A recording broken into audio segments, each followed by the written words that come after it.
Usually this is Football Friday, but I think this is Epiphany Friday.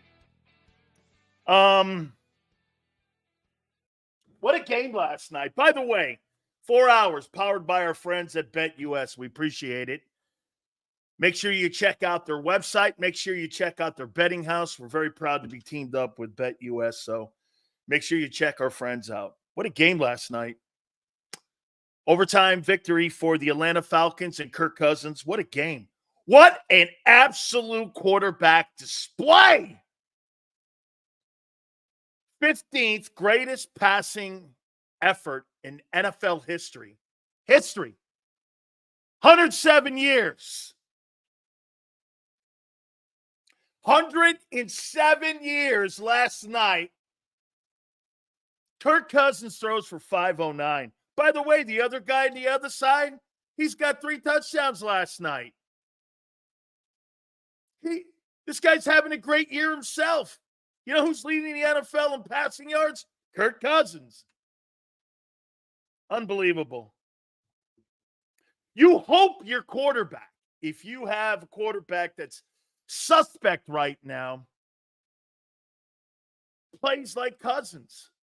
He's never won a Super Bowl. Who says it's easy?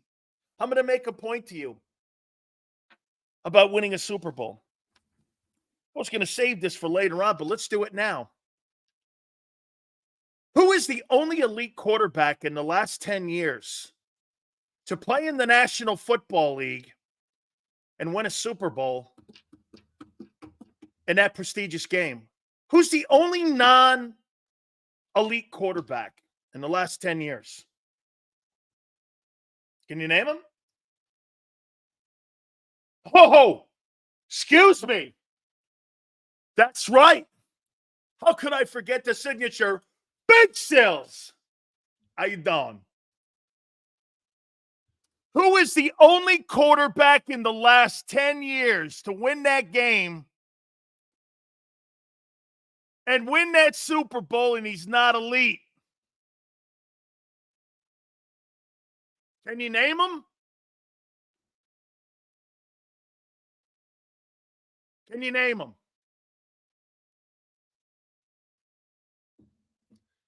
Nick Foles. Here. 23, Mahomes. 22, Mahomes. 21, Stafford. 20, Brady.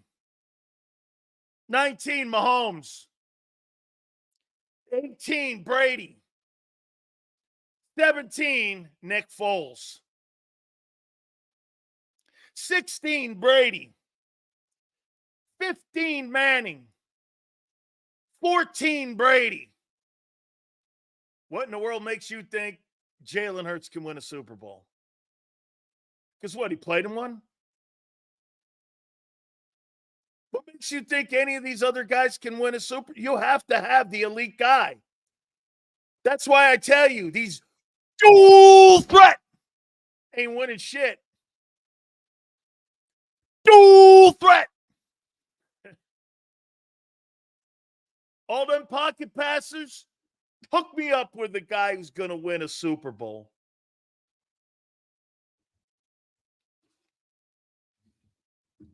Let me hurt your feelings some more. Last 2 years, National Football League. The 3 quarterbacks with the most sacks, interceptions, and fumbles. Number 1, Bryce Young. 92, Carolina Panthers. Number 2, Sam Howell. 91, Seattle Seahawks.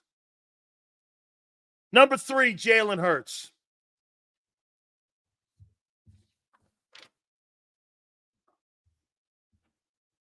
I mean, my friends, you've got to have an elite guy to win that game, and you ain't got one. Then again, a lot of teams around the national, there's like 4 elite quarterbacks in the NFL. That word elite versus good, okay, versus good. Can you win a Super Bowl with a good quarterback? Obviously, you can't. You got to have a guy who makes a play from the pocket. Hey, you can have the best rosters. And by the way, I think Brock Purdy's a really good player. By the way, This is just not an Eagle thing. Okay? Brock Purdy wasn't good enough to beat Mahomes. The two best rosters in the last two Super Bowls took L's in that game.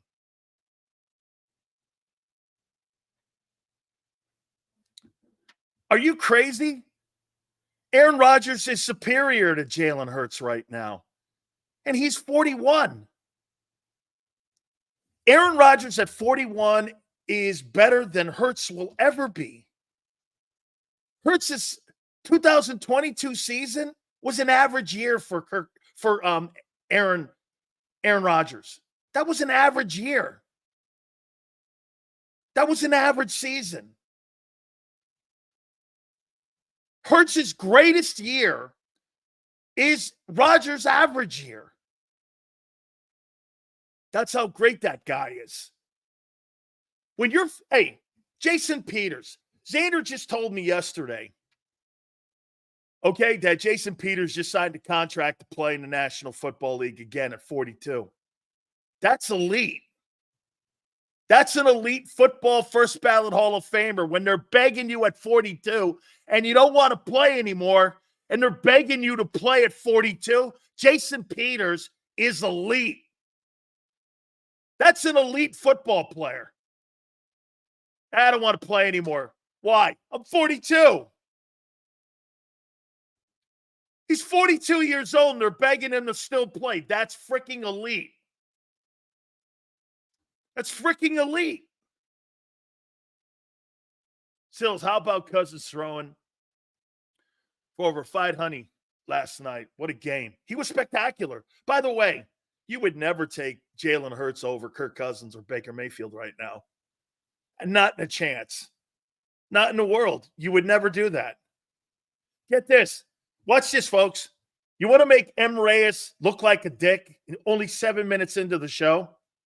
Hey, M. Reyes, would you take Jalen Hurts right now over Baker Mayfield and Kirk Cousins? You want to feel good about all yourselves? And you want to have a laugh? Let's watch M. Reyes here. Hey, Maniac. New Jersey Maniac. Watch this guy here, M. Reyes. M. Reyes, would you take Jalen Hurts over Kirk Cousins and Baker Mayfield right now? Let's get a good laugh so we can start it off with a smile here. Oh, no, Flexen. No, he's the perfect person to ask. Would you take M. Reyes? What happened? Where'd you go? Would you take Jalen Hurts over Kirk Cousins or Baker Mayfield right now today? What happened? What happened? His internet connection? What happened to him? Hey, M. Reyes, what happened? Where are you going? M. Reyes, I opened my show 7 minutes in with you, asking you to open my show. Would you take Jalen Hurts right now over Kirk Cousins or Baker Mayfield?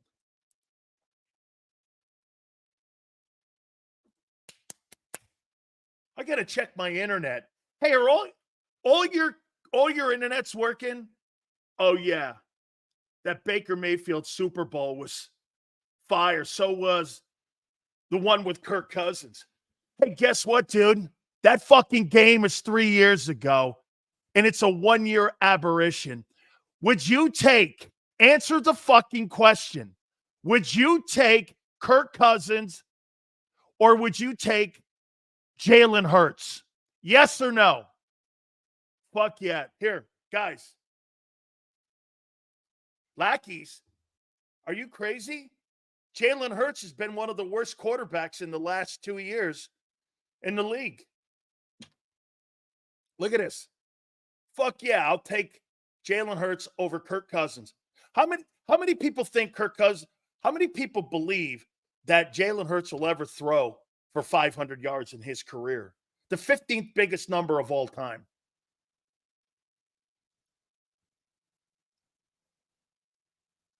Jesus, Sills. Kirk throws for 500 yards against the Bucs. Do we have the worst quarterback in the league? Now you got it, Brian. Brian, now you got what Kirk Cousins isn't the greatest quarterback in the league. And he fucking shredded the Bucs. How come Hurts couldn't? And by the way, those wide receivers that they have in Atlanta, they're not superstar receivers. Those aren't superstar receivers. Those were the same receivers that played against the Eagles. Murray, Fields, and Lamar on pace to have a better season than Hurts. Those are his comparisons. How about Geno Smith? Cousins probably threw for 500 every game with this O-line and wide receivers. He would. By the way, Xander, I missed a super chat up here, and I believe I think we got him. I think we got them all. Let me know if I missed a super chat there. Drake London is a superstar. Drake London is a superstar compared to Paris Campbell. Come on now. Get this. Drake London? Who the fuck is Drake London? Has Drake London ever had a 1,000-yard season in his career? I must have missed that. You mean the quarterback is making him look better and improving his game? Let's see if we read John. Put that up there, Xander. Let's see if we read John. Drake London? Yeah, we read that one. We did. Let's see. Drake London stats. Let's see what we got here. Drake London. Prior to his showing up, let's see what he's done as a player in his career. I'm interested. And I don't know much about the player. Won't lie. Don't know much about him. So let's see if he's compatible. And he's, like you said, he's some sort of superstar player. Let me think. Let's see. 866 yards, 905, 354. What the fuck are you talking about, guy? Don't make Drake London out to be some star player. He's not. But now he's got a quarterback that gets the ball to him. How you doing? And making them better. 905. Woo! In a 7. Hey, let's show you with flexing here. Watch this flexing. Show you how crazy that is. 905 he had last year. 905 divided by 17. He averaged 53 yards a game last year. That's all you got to do. 53 games. What an impact receiver. Woo! Impact. I wonder what Jahan Dotson would do with Kirk Cousins. Probably resurrect his career. He ain't resurrecting it with Hurts. Holy shit, Jahan Dotson must hate being in Philly. He's open, and he can't get the ball to him. Get this. Cousins isn't even a top 13 quarterback in this league, according to many. He's underrated for sure. He's Dan Marino. He's a modern-day Dan Marino and Phillip Rivers. That's who he is. That's who his comparisons are. He's Phillip Rivers. He throws the ball for as many yards as Phillip Rivers and as many touchdowns. That's what he is. He's Rivers. He's Phillip Rivers. How you doing? Man, this thing is just going downhill fast. Woo. Let me ask you one more time. Guys, would you really take Jalen Hurts over one of those two quarterbacks last night? And they're journeymen.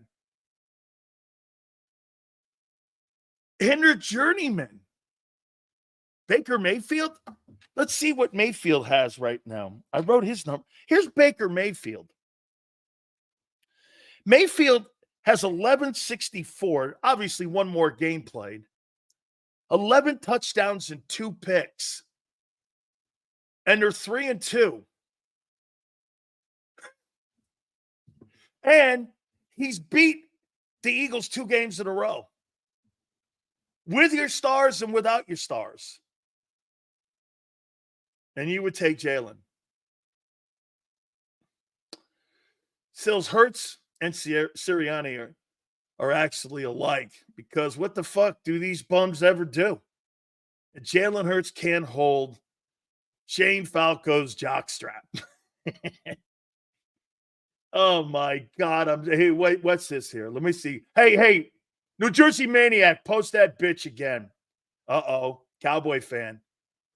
ABS that threw for 500 yards, can read coverages. It has a good arm, which is why Hurts will never throw for 500 yards or 4,000 yards in a season. Damn. Sill's thoughts on the Phillies this weekend. Yeah, do me a favor, Nick. Don't sell your fucking tickets to Met fans and turn it into something like the New York Knicks showing up there at Wells Fargo so you look embarrassed. And, it's embarrassing because Met fans are going to buy all their tickets up. And because Met fans, they're Jody McDowell. Met fans, they have to root for this is their World Series. Playing the Phillies, this is their World Series. Hey, Met fans, hey, watch this. Here's Met fans. 1969, 73, NL flag. 2000, yeah, man, NL flag. 86, World Series. Make a whole fucking network, SNY, over those little events. 69, 73, 86, and 2000. Congratulations. Hey, it's quite a history. Especially when the other team in New York is the Yankees. I'm sure that goes over well. Don't worry, Jody. Met fans and Fireman Ed, they're usually synonymous with one another. Yeah. Hey, go Mets? Sure. Don't worry. They'll be Hey, don't worry. By the end of October, they'll be Yankee fans. Sills, what would be quicker? What would be a quicker avenue? Getting rid of Sirianni or Jalen Hurts? Getting rid of Hurts. Shit, Hurts is actually making Sirianni look worse. It's not vice versa. He's a coach killer. He's surely a coordinator killer. We aren't the Sixers. Phillies have expectations. Fair enough. Fair enough. Quarterback's making the head coach look shitty. How you doing? Sileo, what would Bryce Young do with the Eagle offense? Depends who the coach is. This has nothing to do with Hurts' ability, really. They're not coaching to his strengths. They're coaching to his weakness. They think they can make him better because they think they know better. That's the story of the Eagles front office. They don't work to your strengths. They work to your weaknesses. And then they say you suck after that because why? Then they start throwing out your cancer, your poor teammate. I'm starting to believe that the Philly front office and Bob Lang and all them, I think they sent propaganda on Wentz saying he was a shitty teammate. He was a shitty locker room guy. And I think they polluted the environment around him. You know why? Because they're saboteurs. They sabotaged Doug Peterson. They sabotaged Carson Wentz. And now they're sabotaging Sirianni in many ways. Because what they're doing is they're placating to a quarterback who's not good in that style of play. It's simple to see. You don't have to be the smartest guy on the planet to see this. I don't know what else to tell you. If you can't use your eyeballs and see what I'm seeing, you're jaded by your Kelly Green. And I get it. That's sometimes the problem here. That's why it's so late for some of you to come around on some of the shit we say. Because you're Kelly Green. And by the way, don't lose it. I'm not telling you to lose that. Sills in 21, Jalen Hurts' total time to throw the ball was 3.12, and 22 was 2.76. Well, wait a minute now. Abe, 22 was 2.76. Why? Because it's RPO. Shane Steichen is the only coordinator, Abe, that Jalen Hurts has had that actually fit his system and his style of play, which is a non-quarterback traditional system. The Eagles, the reason, get this, they spent all that money on those wide receivers is the biggest mistake in the history of Jalen Hurts' career. Okay, you know why? You may have two great wide receivers. Baltimore doesn't have them. It's for a reason. Why would I have, and why would I pay gigantic money to a wide receivers in a system that the quarterback's not really going to throw the ball? They're going to run the ball in that system. Baltimore doesn't pay any money. They drafted a kid out of Boston College. They don't have anybody up there. And they won 14 ball games with the quarterback style of play with Todd Monken. They placate to his style. I don't know if that style will ever win, but the guy who's going to get the closest, in my opinion, to winning that game, actually, because he carries the team, is Lamar. Lamar doesn't really have anybody outside the tight end. Now, they've added Henry, but he won 14 games last year with nobody on that team. And he was the MVP. That guy carried that team to the AFC best record in home field advantage. Lamar Jackson is a superior player to Jalen Hurts, and it's not close. He's superior. He can carry a football team, and he does. Wait till that matchup comes up later in the year. You're going to defend Derrick Henry and Lamar Jackson with that fucked up defense? Wow. You might have two guys running for 200 yards in that game. There's going to be some posterized moments in that game for that Eagle defense. Unless you get a whole can of courage. You better drink a case of courage before that game because you're going to get your ass kicked. Soundly. Hurts might not get on the field in the second half. They may not. Okay, get this. Baltimore is coaching that player right. Get this. Think about what John Harbaugh did. Okay? Think about what he did. He went from Joe Flacco, a standard drop back quarterback. Look, hey, here, Xander, here is the prime example of what Baltimore did versus what the Eagles did in coaching Hurts. This is totally an organization failure. They failed Wentz, and now they're failing Hurts.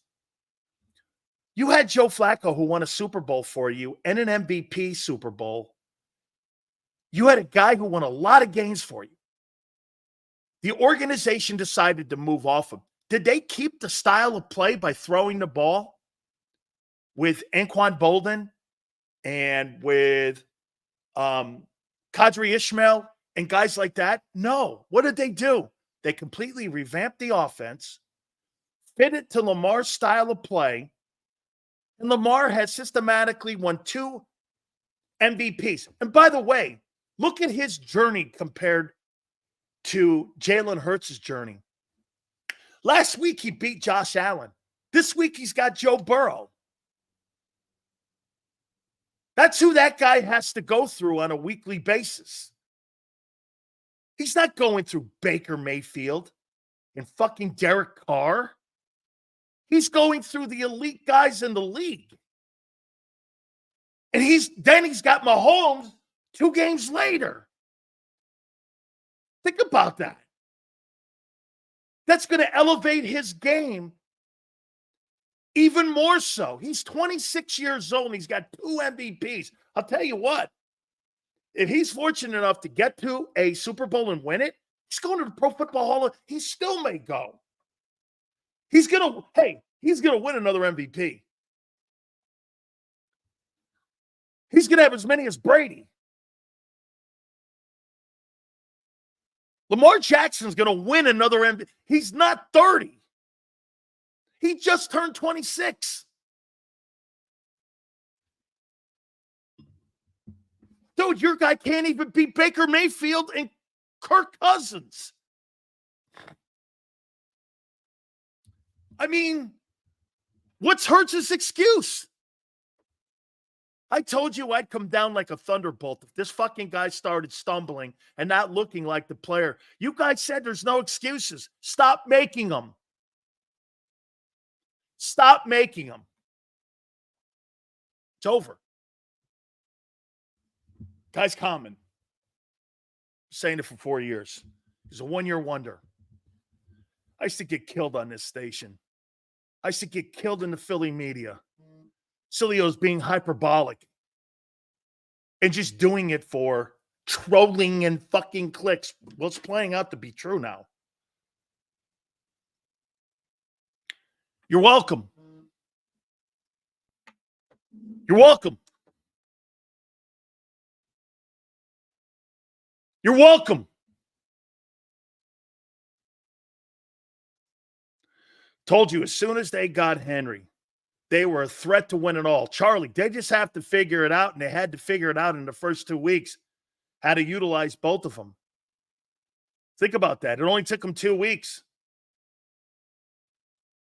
Totally only took them 2 weeks.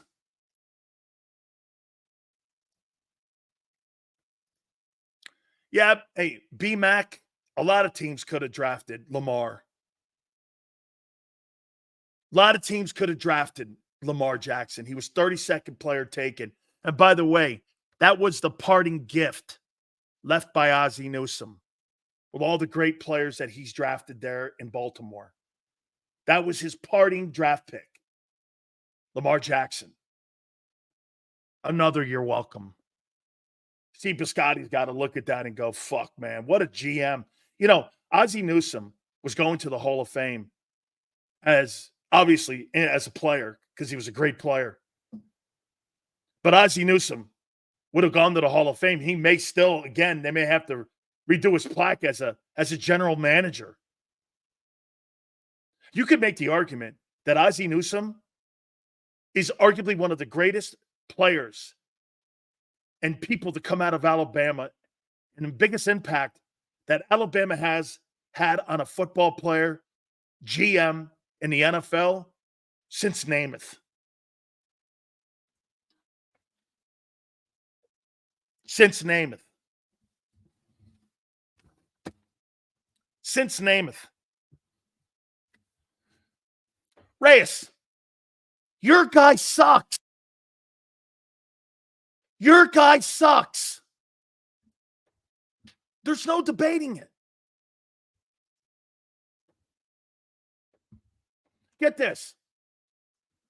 So a guy with a, get this, Angelo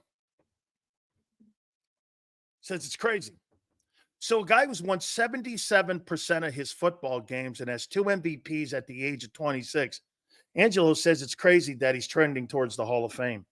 How many people believe that I'm crazy saying this?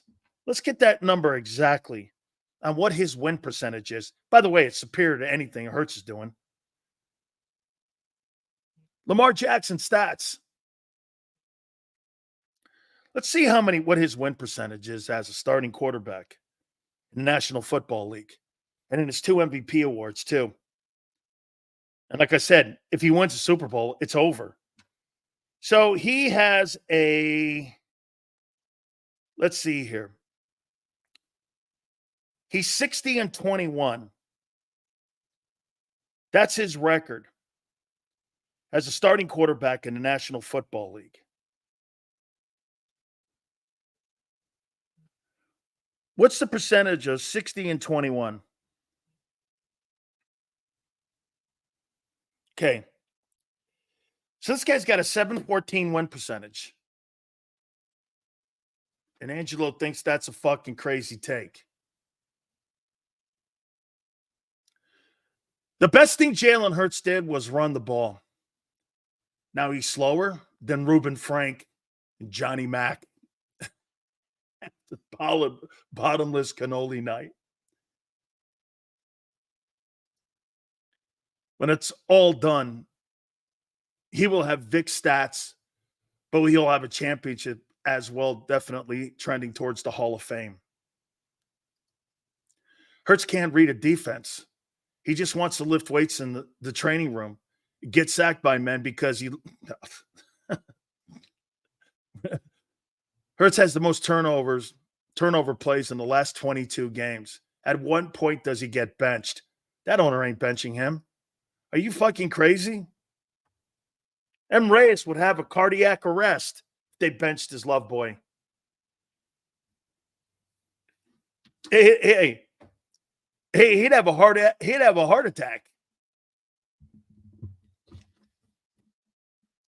heart attack. So according to M. Reyes, because he has no championships, Joe Flacco's a better quarterback than Lamar Jackson. All right. Joe Flacco's a better quarterback than anything Hurts will ever achieve to be. Super Bowl MVP, comeback player of the year. I mean, Super Bowl championship. Joe Flacco is a better quarterback than any quarterback you've ever had in Philly. Who are you kidding? Don't act like you have a guy that played better than him. They paid him too soon, trying to make the Hurts pick work to cover their ass with the situation with Doug and Wentz. Absolutely. Sacked 13 times, tied for 6th in the league. Get rid of the damn football. You would think our O-line is complete garbage. I'm willing to see Pickett. Hey, you're making it sound like Joe Flacco, who's won all them games, championships, been in the AFC championships. You've never had a quarterback ever better than Nick Foles. Or, excuse me, better than Joe Flacco. Ever.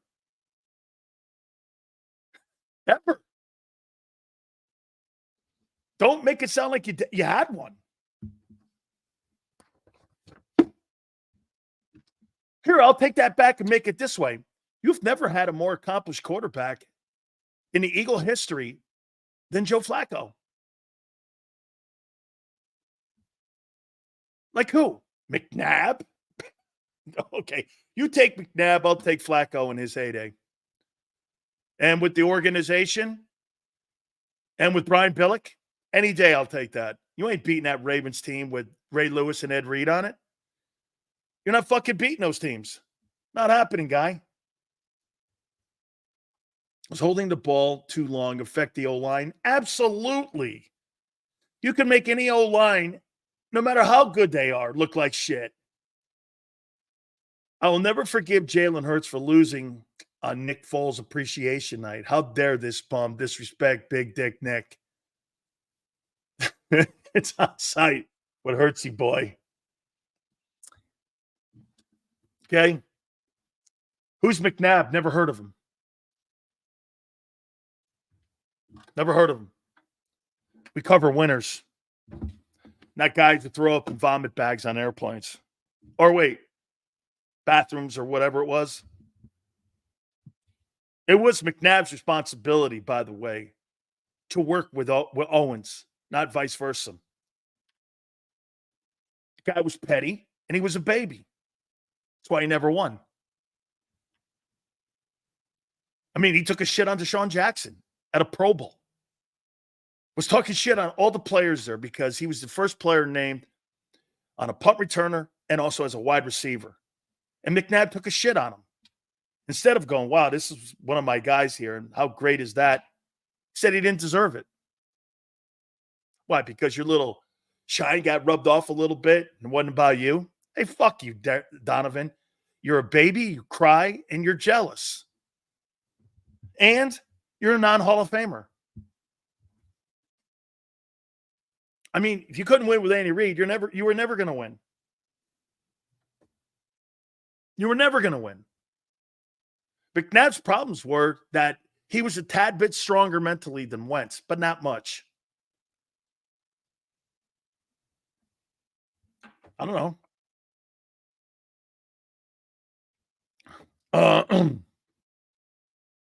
Sills, how do you feel about Bob Brown calling you out? No problem. At all. I don't care. Everyone's got entitled to an opinion here. We don't block people. Unlike most places, someone's got a problem with something, fucking step up to the plate and take your 4 swings. Take your 3 swings. Step up to the fucking plate. What do you think this is here? We run? What do you think we are, WIP? We don't fucking run here. McNabb won more than out. Stop it. I'm not. That's a fucking stupid. That's a stupid fucking line.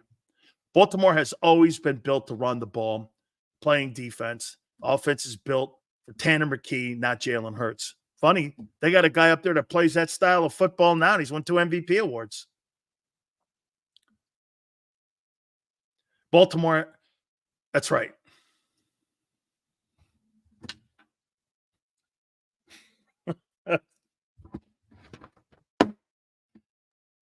You guys are still, hey, wait a minute here. So you guys are still in on Hurts. It'll be one more year. It'll be one more year. End of the season. Hey, the cancer's is taking effect. It's watching the patient die. That's what this is. You'll get there. You'll get there.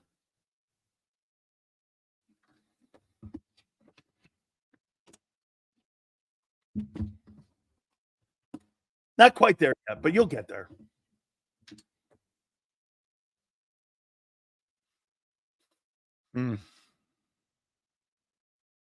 You'll get there. Dallas cares about winning championships. Eagle fans are happy to be there. McNabb was too busy killing worms instead of throwing to receivers, wanted to keep his turnover stats down. Stats were more important than winning. That's what you got with Shedeur Sanders for sure. Okay? Hey, you know the problem that you have? Hey, let me ask you guys this. Hey, Xander, were you and John McMullen talking today about working on some of the things during the bye week here, things they needed to work on? Were you guys talking about that this morning? Wasn't that a topic you had right out of the show at the top? Working on things to get better coming out of the bye. I'm paraphrasing it, I think, here. But wasn't that like a topic that you had? On Birds 365 this morning, Xander? Wasn't it something like that? You guys were talking about things that they needed to work on and right?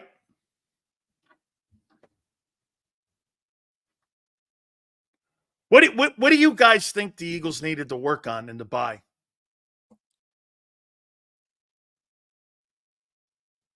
Huh.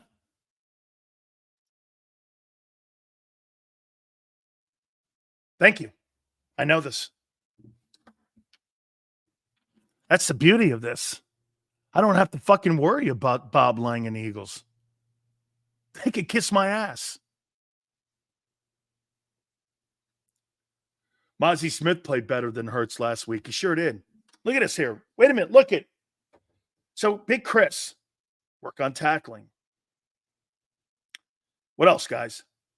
Work on football. Okay. Who else? What else? What else do you think the Eagles needed to work on? What else did the Eagles need to work on during the bye? Quicker plays. Okay? What else? Anything else? Nick says everything. Okay? Short passes. Better game plan. Everything. Tackling and coverage. How the hell do pros not know how to tackle? Good question, Steve. M. Reyes, defensive scheme. Everything, Sills. Pick your poison. Raj. Fortnite. That's a good one there. Raj. How can you work on anything when they gave the players the week off?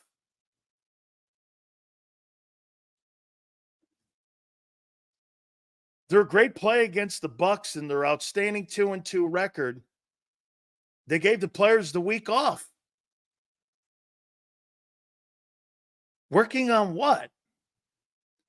It's a stupid topic. They didn't work on nothing. They don't think they have a problem. Protecting the ball? They gave the players the week off. Players are not at the NovaCare Center.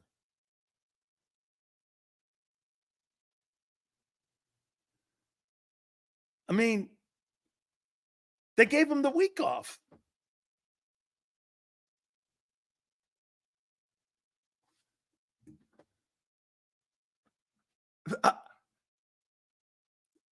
They didn't work on nothing. All of you guys know they needed to work on stuff during the off week here and the bye week. Cardio. So let me get this right. Jonathan, you think Jordan Davis is working on cardio the week off? Yes or no? You think he's working on cardio? Or Jalen Carter, who was in the oxygen tent, getting an IV? Or you think they're at the country club there in Marion, playing a round of golf with Merrill, teeing it up? Guys had the week off. Sipping mojitos. Famous Giants yacht. Yes, sir, baby. At least TL was doing push-ups and sit-ups in his driveway. Here's your guys. Hitting a 7-iron right down the middle of the fairway. Right there at Marion. Right there at Marion. Teeing it up. Aren't you got to work on your tackling? Fuck that. But wait, don't you have to work on your cadence?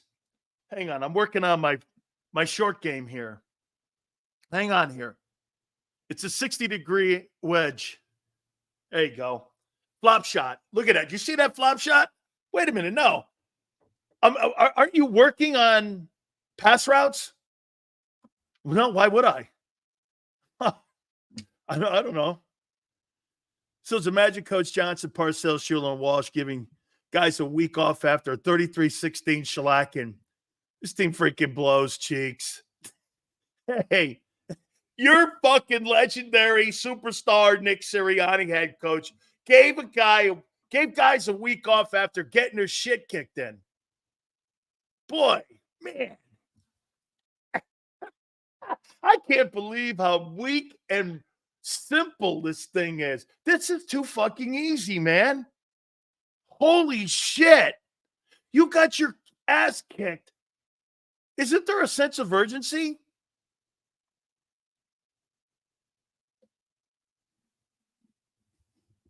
I mean, wait a minute, Philly. Philly, you think Nick came up with that to give the guys the week off? That's an organizational thing. Coaches don't give weeks off in season. That sounds like they are putting a plan together in the front office to do something. This sounds fishy. No way. They just sit back and do nothing. Why? They sat back and they allowed, okay? They sit back and allowed you to bring back Nick Sirianni.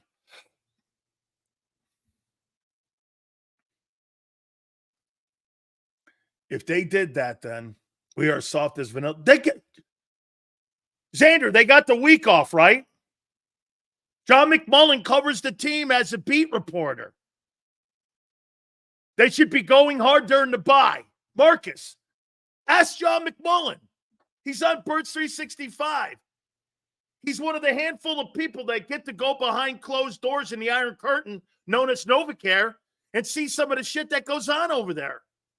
Very few people get to go behind the Berlin Wall or the NovaCare wall. That's what we'll call it. And see what goes on. They gave him the fucking week off. You get your ass kicked, you're 2-2, and you get the week off. Well, players are hurt, so we got to get them back. Well, Jalen sucks right now, so hopefully, he'll be able to come out of this, and he'll be ready to rock and roll. It's like high school football. I wouldn't do this to a high school football team. You guys had all the answers, and the Eagles applied none of them. We don't need to work on anything. We don't think we're doing anything wrong. We just think we're hurt. That's the Eagle mentality. They don't think nothing's wrong. They're like M. Reyes. They don't think nothing's wrong. They don't think the turnovers are anything wrong. They think Hurts will turn it around. They don't think the defense is bad. They just think they're hurt. They don't think they have the wrong coordinators. They don't think they have the wrong people on defense. Because if they did, you usually do something about it. Hey, when you have a flat tire, do you continue just driving the car with a flat tire? Pull over the side of the road and you fix it. You know what the Eagles do? They drive with the flat tire. They keep driving the flat tire until the wheels all fall off. And that's what happened. That's their mentality. They're going to drive the car until the wheels fall off instead of addressing issues. I mean, tell me I'm wrong. I mean, look, hey, John, you get a flat tire, right? You pull over the side of the road, get the spare out, drive to a safe place, do all the things it takes to get the car up on the jack. Tell your wife what's going on. You address the problem by fixing it. Lug nuts off, don't raise it up yet until you get the lug nuts off. Then you raise it up, get the tire off, tighten the lug nuts, drive home. Here's the Eagles. We're going to drive that bitch until the wheels fall off. We ain't fixing the tire. We don't think the tire's flat.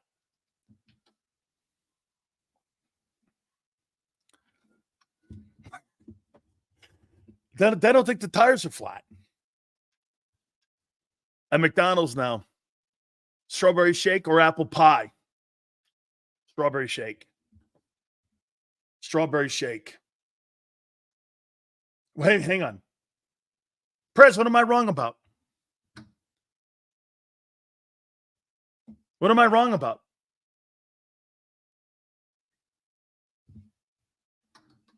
That they gave him the week off?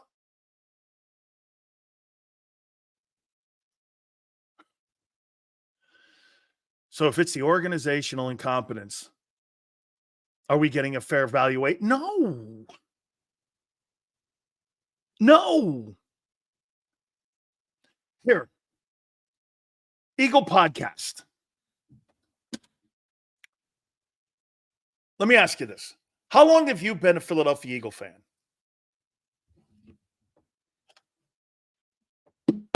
Eagle Podcast. How long have you been a Philadelphia Eagle fan?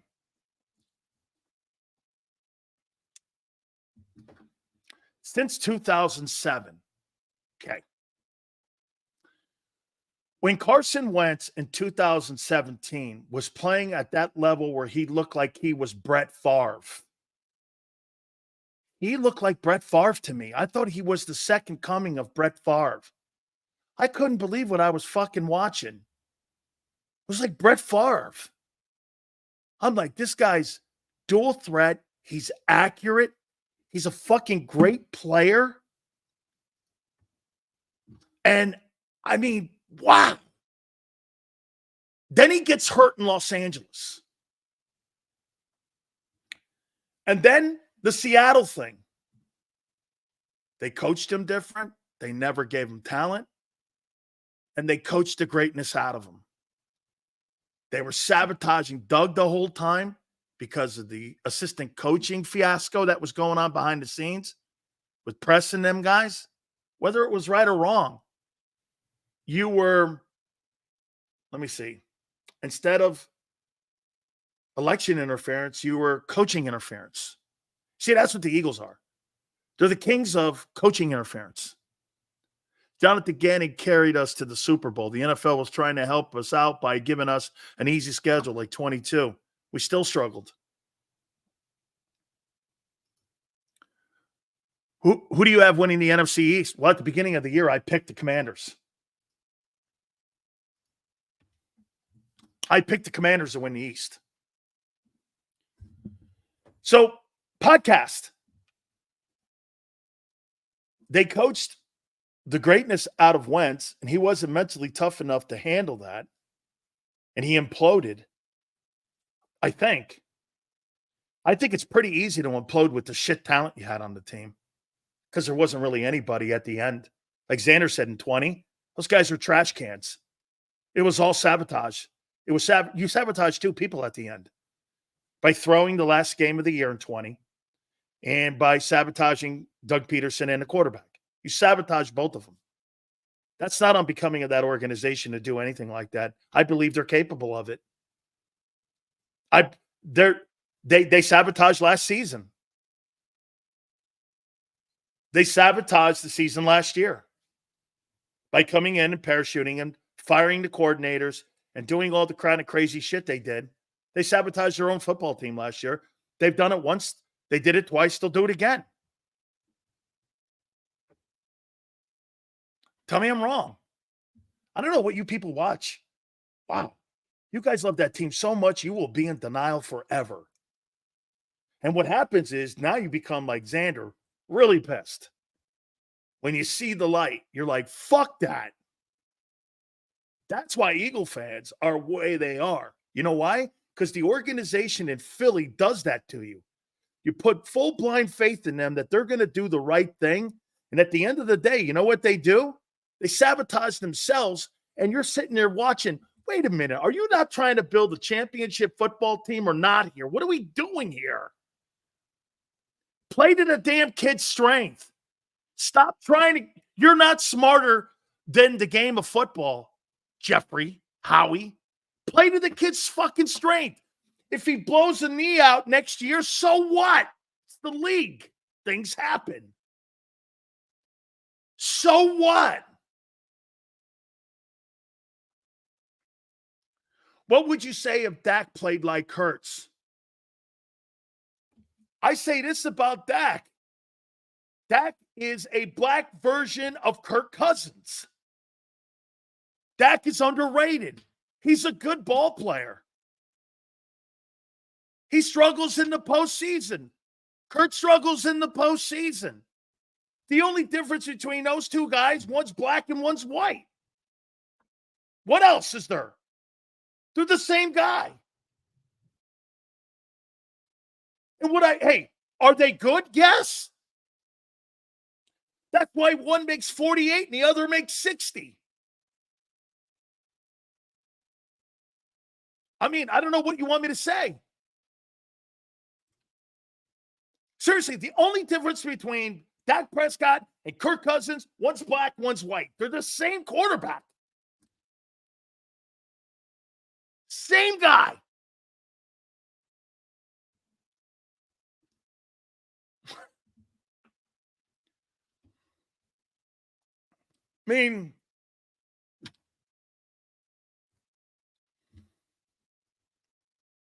is it hard to find another version of Steichen? No. He's in Baltimore. Hire Todd Monken as your head coach. If that's hey, look, like Xander said, you're stuck with that contract for the next 3 years. You got to make that bitch work. Why in the world would you hire a guy? So let me ask you this. Did you hire Kellen Moore for the receivers or the quarterback? Who did you hire him for? To get AJ the numbers? Or to improve Hurts as a quarterback on what he does? Why are you coaching him on the things he does poorly? Are you under some illusion that Nick Saban didn't know? Or anyone, including Shane Steichen, didn't know that Hurts is not a pro-style quarterback? Jalen Hurts is not a pro-style quarterback. Jalen Hurts is a dual-threat weapon. For whatever reason, the Eagles hate running the ball, and that's what they do best. This is frustrating because You can coach the kid back to being the way he was in 22. Somebody put that stat up. Hurts' pocket presence, 2.7. It's 3.2 now. He'll never be successful in that. Because the more you hold the ball, the more your old line looks terrible. Your receiver, by the way, the Eagle receivers are second in the league in being open. Hurts is 25th in accuracy. Sills, is the season over? No. You know why? You're too gifted on offense to play consecutive shitty. I do not believe 20. Hey, get this. I'll tell you. I believe that 23 was as much an anomaly at the end of the year as 22 was an anomaly. You're not going to go through a 1-7 stretch again. I do not believe that. You're going to go up and down now. That's why I picked you to be around 7-9. I upped mine to 9 wins. I picked you to be in there because why? You have a pro-style superstar offensive talented roster, and you have nobody on defense. That's a 50-50 proposition. I heard Xander say something, and I couldn't disagree more. I'm going to show you this here. There's no easy games on this schedule. How would anybody in their right mind think there's an easy game on this schedule when you look at that defense, and the defense is one of the bottom 5 defenses in the league, and think that you'd have an advantage in any game? Where's your advantage? Where in the world is your advantage with that defense? Where's your advantage? I mean, so here. Okay, so you've got the Browns. Are you really going to win that game? I guess. The Giants. I surely hope so. You're not beating the Bengals. You're going to be in a tough battle with the Jags. You're not beating the Cowboys. You're not beating Washington. The Rams? If they get their guys back, the Rams win. I don't know that. You're not beating Baltimore. You beat Carolina. You're not beating the Steelers. You might split with Washington, and you might split with Dallas. You're going to lose one of those Giants games like you did a year ago. You make it fucking sound like you guys have some advantage with that defense being as shitty as it is. Dude, it's one of the 5th worst defenses in pro football right now. How can you say you have an advantage when you're coming out of the but by the way, that's a topic. Hey, Xander's at the bottom of this hour, so let's roll into this. Guys, please hit the like button. Let me ask you this. How important is that win versus Cleveland coming out of the bye week for the Eagles? How important? Look at this. The Jags' offense is shitty. Your defense is shittier.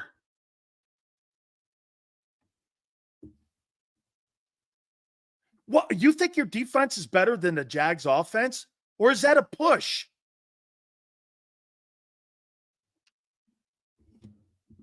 You're out of your mind. Why are you talking like you have an advantage in any game when you have none? Well, Sills, our offense is better. Okay. Well, there's really 2 sides of the ball. I mean, holy shit. Dude, if I were I would not be schedule watching because you don't have an advantage even against the Giants.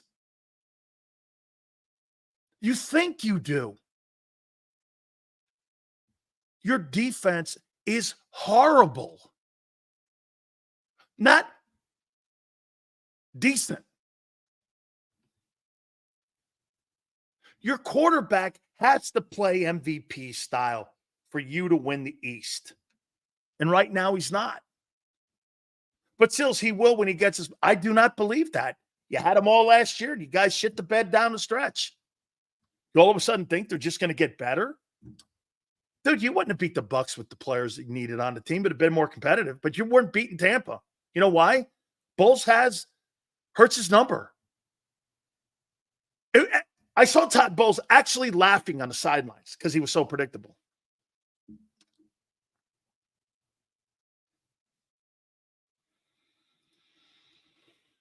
After watching the game yesterday and see how they played with heart, how is that this yes man coach is still here? It's unbelievable. I don't know. Dude, if Philly loses that game against Cleveland, then you can start looking at your season going, okay, where are we going now? What are we doing? What kind of changes are going to be made at the end of the year? Do you know your season's teetering? If you had lost that New Orleans game, and then you turn around and you lose, if you would have lost the New Orleans game and the Buck game in consecutive weeks, I think there would have been strong consideration to fire Sirianni and name Kellen Moore the interim head coach.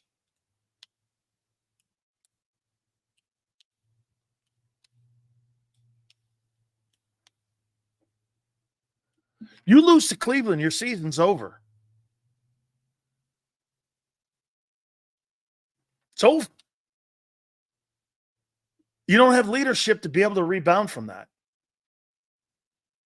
Boy, I'll tell you, I learned one thing about covering your team. That 17 team had fucking dogs on it. That team could be 1-6, and I still think they'd make the playoffs. Backup quarterback, didn't matter. Backup left tackle, Hall of Famer, didn't matter. MVP, didn't matter. Linebacker, didn't matter. Offensive guard, didn't matter. Man, that's a tough team. That's the kind of team that you have to murder, or you hope the plane goes down, because you're not beating them any other way. That's the toughest team in Eagle history. One of the toughest teams I've ever seen. Okay? You're not beating that team. You know, there's certain guys, you get into a fight, you knock them down, that ain't good enough. You got to kill that guy. Because if he gets up, that's the biggest mistake you made. Because he's going to come back at you. Yeah, he's going to come back at you. Hurts is not tough. He's a fraud at that. If he was tough, he would have pulled him out of it last year. He couldn't do it. Now, I don't know, man. I think you guys labeled him a tough guy. And hey, just because you're a hard worker don't mean you're a leader. Welcome to the NFL. Everybody works hard to get here. You can say all that shit you want. Leadership is on display. It's not something that you talk about. You don't talk about leadership. You see it every day. You know, you guys have put C's on people like Darius Slay. I've never seen leadership out of that guy in my entire life. Not when it matters, when you need him the most. I don't need him when things are good and you're in the offseason. I need you when things are going south. Not sitting around fucking grab-assing on a podcast. Dude, leaders are in times of peril and in times of situations that need a leader to make the final call and a decision, and it's his decision. He either wins or he falls on the sword for the rest of the group. That's leadership. Not excuses. There's no excuses for being a leader. Leaders don't have excuses. You're either one or you're not. I mean, there's no gray area. You know, I'll tell you what.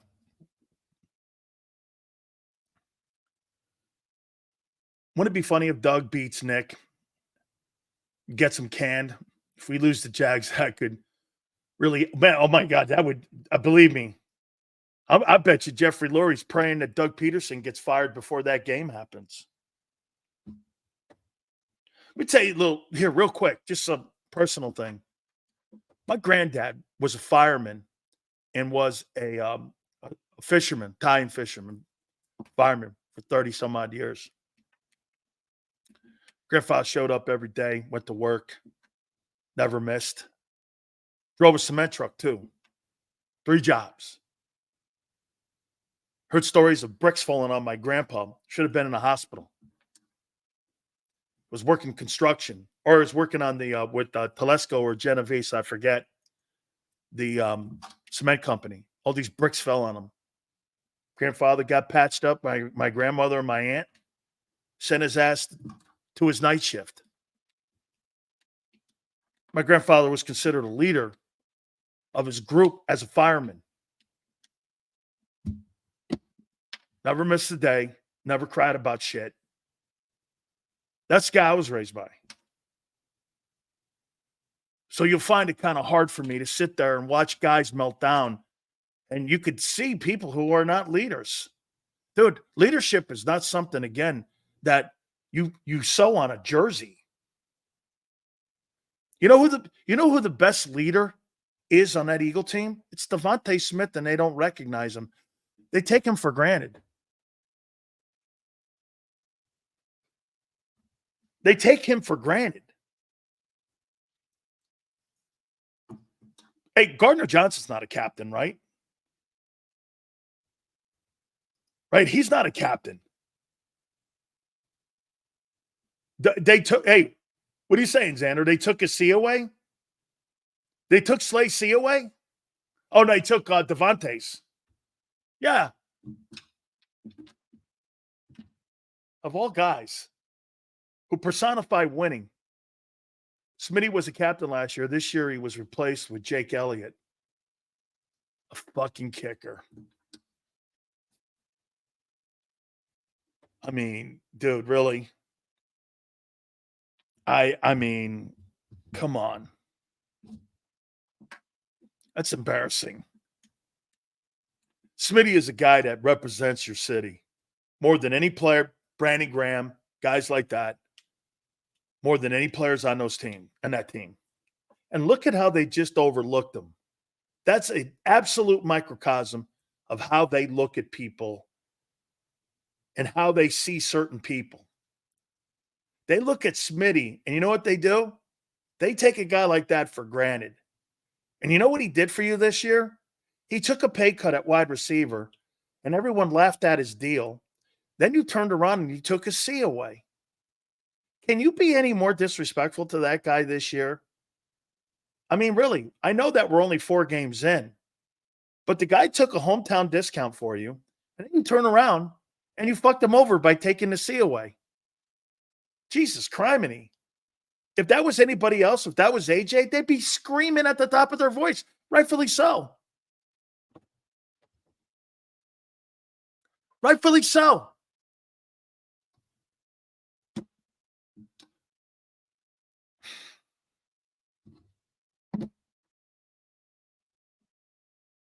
No.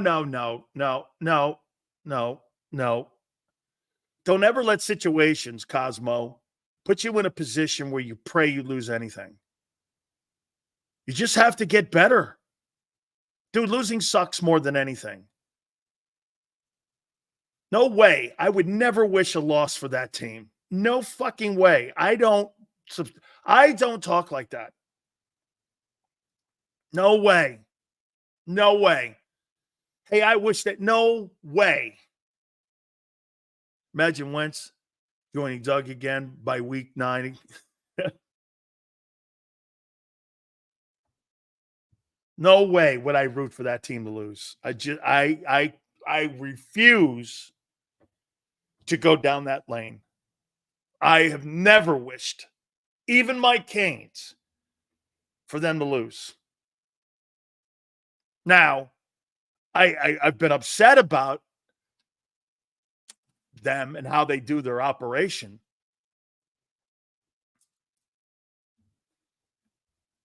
God, that organization is not going to fix this. Owner's not going to do anything about it. It's not losing, it's how we lose. That hurts the worst. No fight, no heart. The only way you want losses is a year like the Bears had recently for a guy like Caleb Williams and the Panthers pick.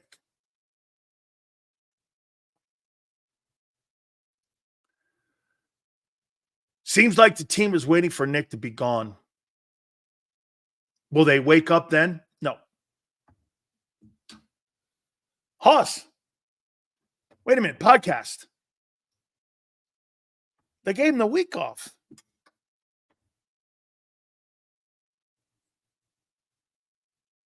They gave him the week off. I don't think anything's wrong.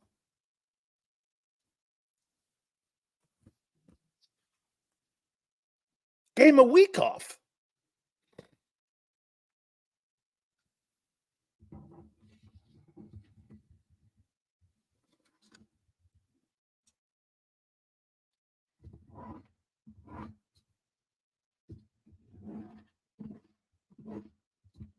By the way, I heard something that John McMullen said this morning. He's right.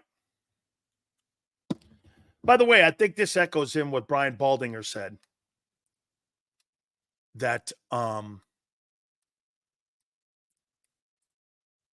Bryce Huff is in a poor system. Well, what I would do is, and I'm going to expand a little bit on what John said, put him in his role like he was in New York. Just rush him on third down. See if that helps. John says that 3-down thing is over with. 4 games in to the 2024 season. You got a man that covers the team like McMullen saying that experiment has sailed. Which means already the sign was a failure. Hey, I told you that would be a good sign if you use him in the role on the other side of Reddick. And you had a guy who was a situational pass rusher, and he could come in and pass rush for you. But let me, Xander, everyone.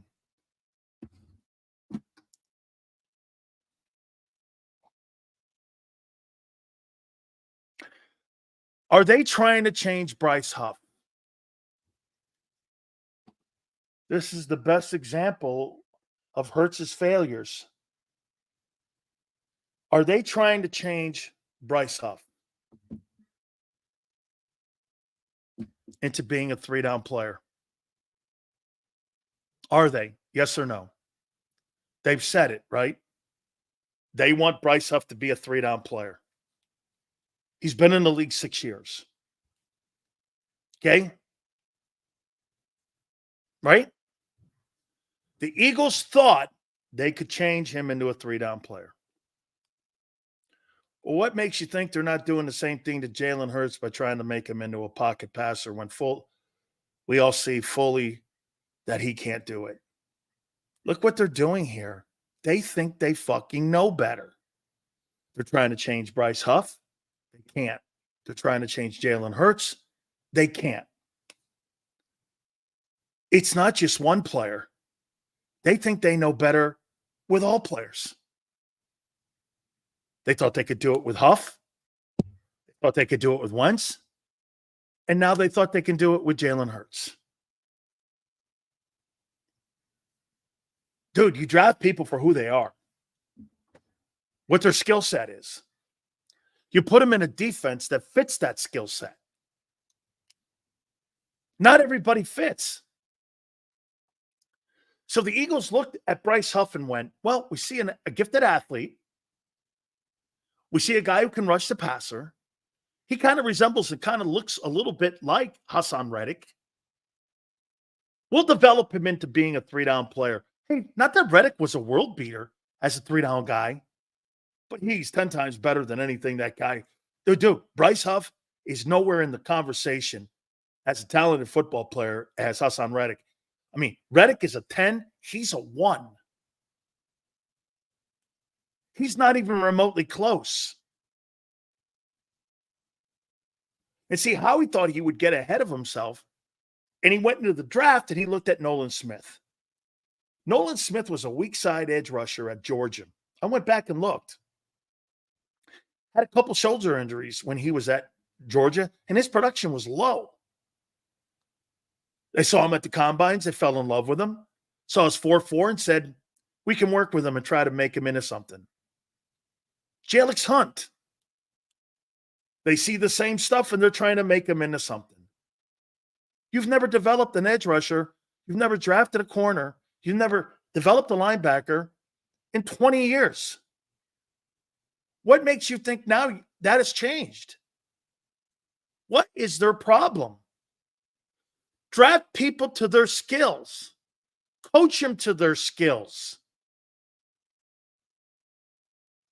You know, this is why you look at a place like New England during Brady's time. It's not just Brady.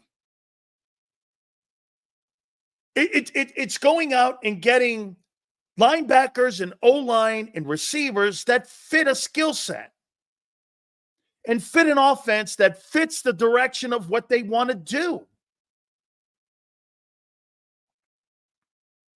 Do you know why the Eagles have a tough time getting Goddard involved when AJ and Devontae are on the field? Because they have pieces on the field that don't fit the quarterback skill set. Like Xander says all the time about Purdy. Man, Purdy spreads the ball around and knows what he's doing. Well, you got a coach in Kyle Shanahan that knows that quarterback skill set. He can spread the ball around. Doesn't have the greatest arm, but he knows where to go with the ball. Those are all pluses. Some go like this. He's got a lot of skill set to Jimmy Garoppolo. That tells you exactly what he's looking for at quarterback. By the way, he tried to deviate off that with Trey Lance. What happened? Complete shit show. Complete shit show. But the one thing they did do was move off it quick. No, that's not my skill. If that were the Eagles, Trey Lance would still be the starting quarterback in Philly.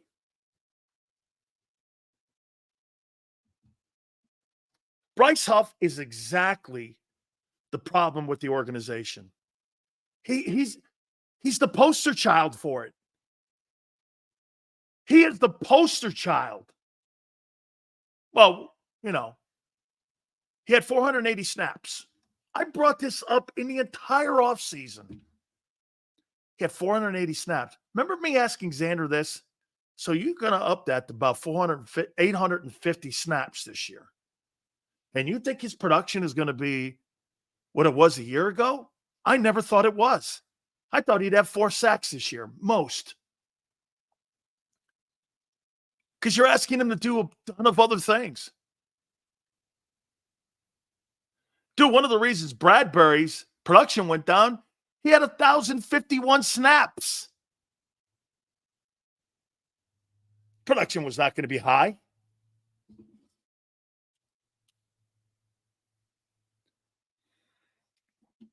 Dude, Anthony. Here, Anthony. Nick Sirianni is a Band-Aid resolution. It's a Band-Aid. Fire Nick. For what? Nick does nothing now. What impact would he have on the team? Dude, in my opinion, I think the owner and the general manager are the ones in Sirianni's ear because of Julian Laurie in the analytics department.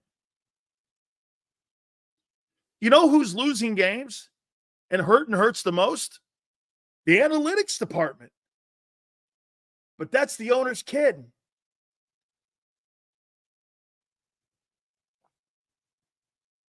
Look at all those things that they do wrong.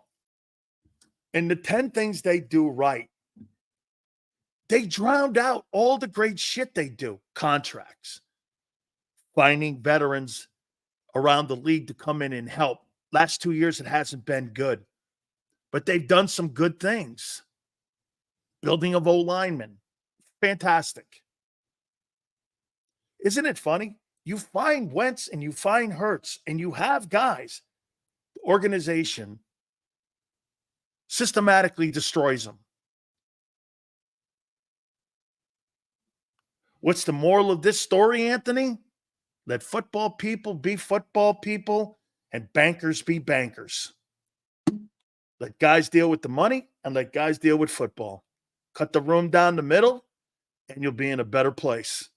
Let people do their jobs instead of having one guy do everyone's job. That's what you got here. I'm telling you, man, that Chip Kelly thing, fucked that organization up so bad. And then here's the deal. What really sucks, they get to the Super Bowl in 22. And he's crowned the best general manager in football. Laurie needs to have a serious come-to-Jesus moment with himself on the direction of this team.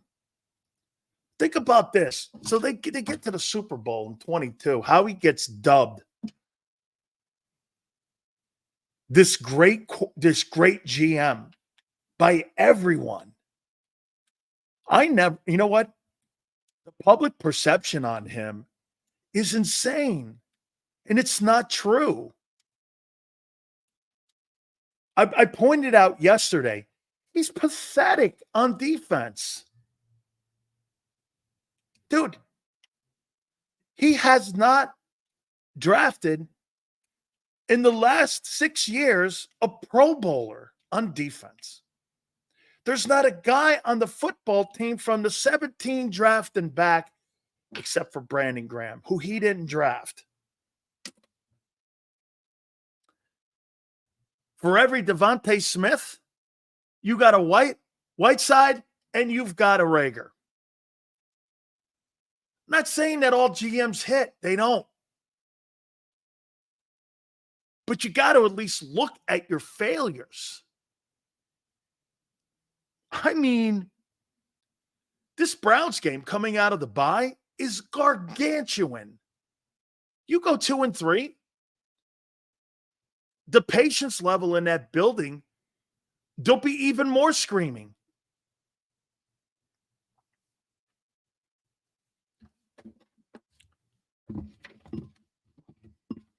I mean, dude, John McMullen gave me that take.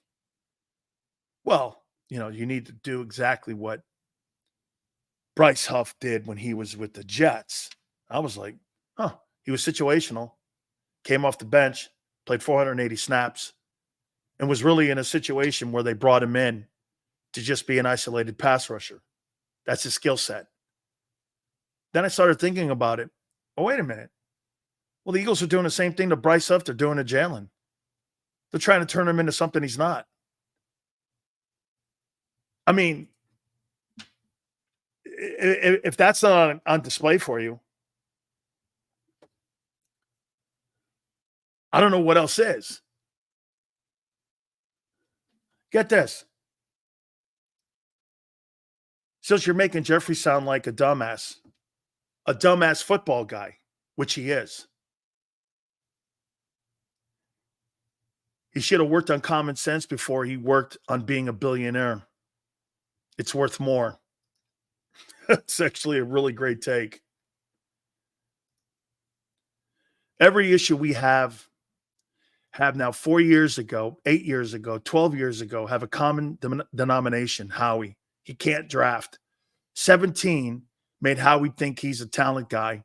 One of the worst drafters I've ever seen on D.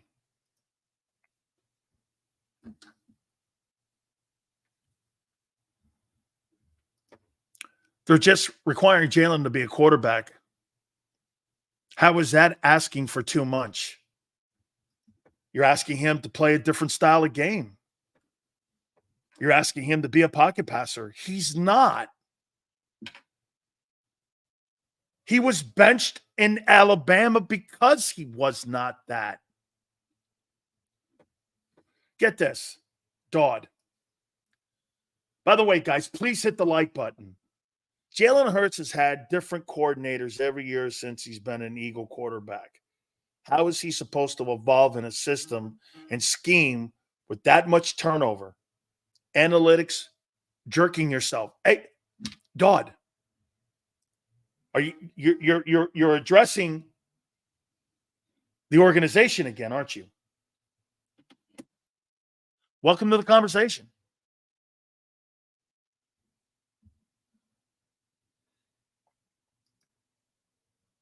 Welcome to the conversation.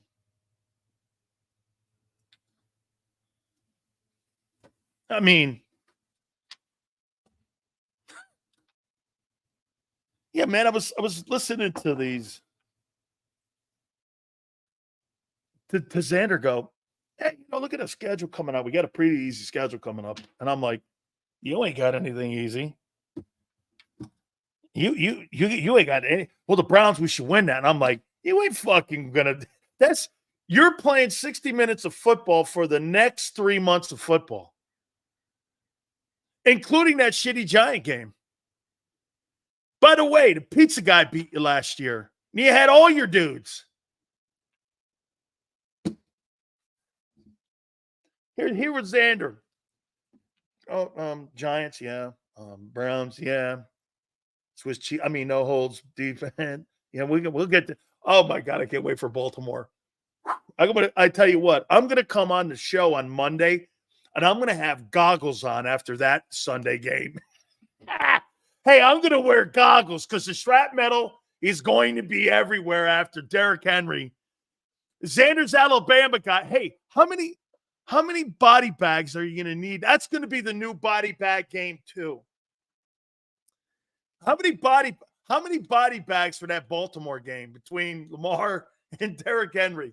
Let's see. Huff will be in a body bag. Dean will be clearly in a body bag. Let's see. Is there a stretcher big enough to put Jalen or Jordan Davis on? Because, the big fella probably needs one of them big old those big tractors they have out there. So they have put his ass out there on the back of that. Probably need like an engine lift to get his ass on the back of that thing. Holy shit. Body bag game 2. How you doing? Man. Yeah, here was I'm going to get Xander on here a second. Here's Xander. Yeah, the Browns, they got this game coming. We'll get that one. I'm going like, yeah, what the fuck is this guy talking about? Got a Swiss cheese defense. Without further ado, by the way, they had a great show today, and they came up with a really great topic for me and a great conversation piece about Bryce Huff. We're going to start it there. If you missed the show, it's an outstanding show. Birds 365, by the way, he is also on with us on our pre- and post-game show, the legendary JAKIB pre- and post-game shows. He is our friend, Big Z, Xander Kraus. Holy cow, the Browns. Well, we'll take the Giants. We'll get one of them Cowboys. Yeah, I was like, what are you doing? You misheard my ass, Big Sills. I was the one saying, hey, John, because there was a rating that came out yesterday that the Eagles have the easiest strength of schedule for the rest of the year. It wasn't me saying that. That was, they put out those analytics or whatever the hell they are. And I'm looking at it and I'm like, John, this doesn't look too good to me.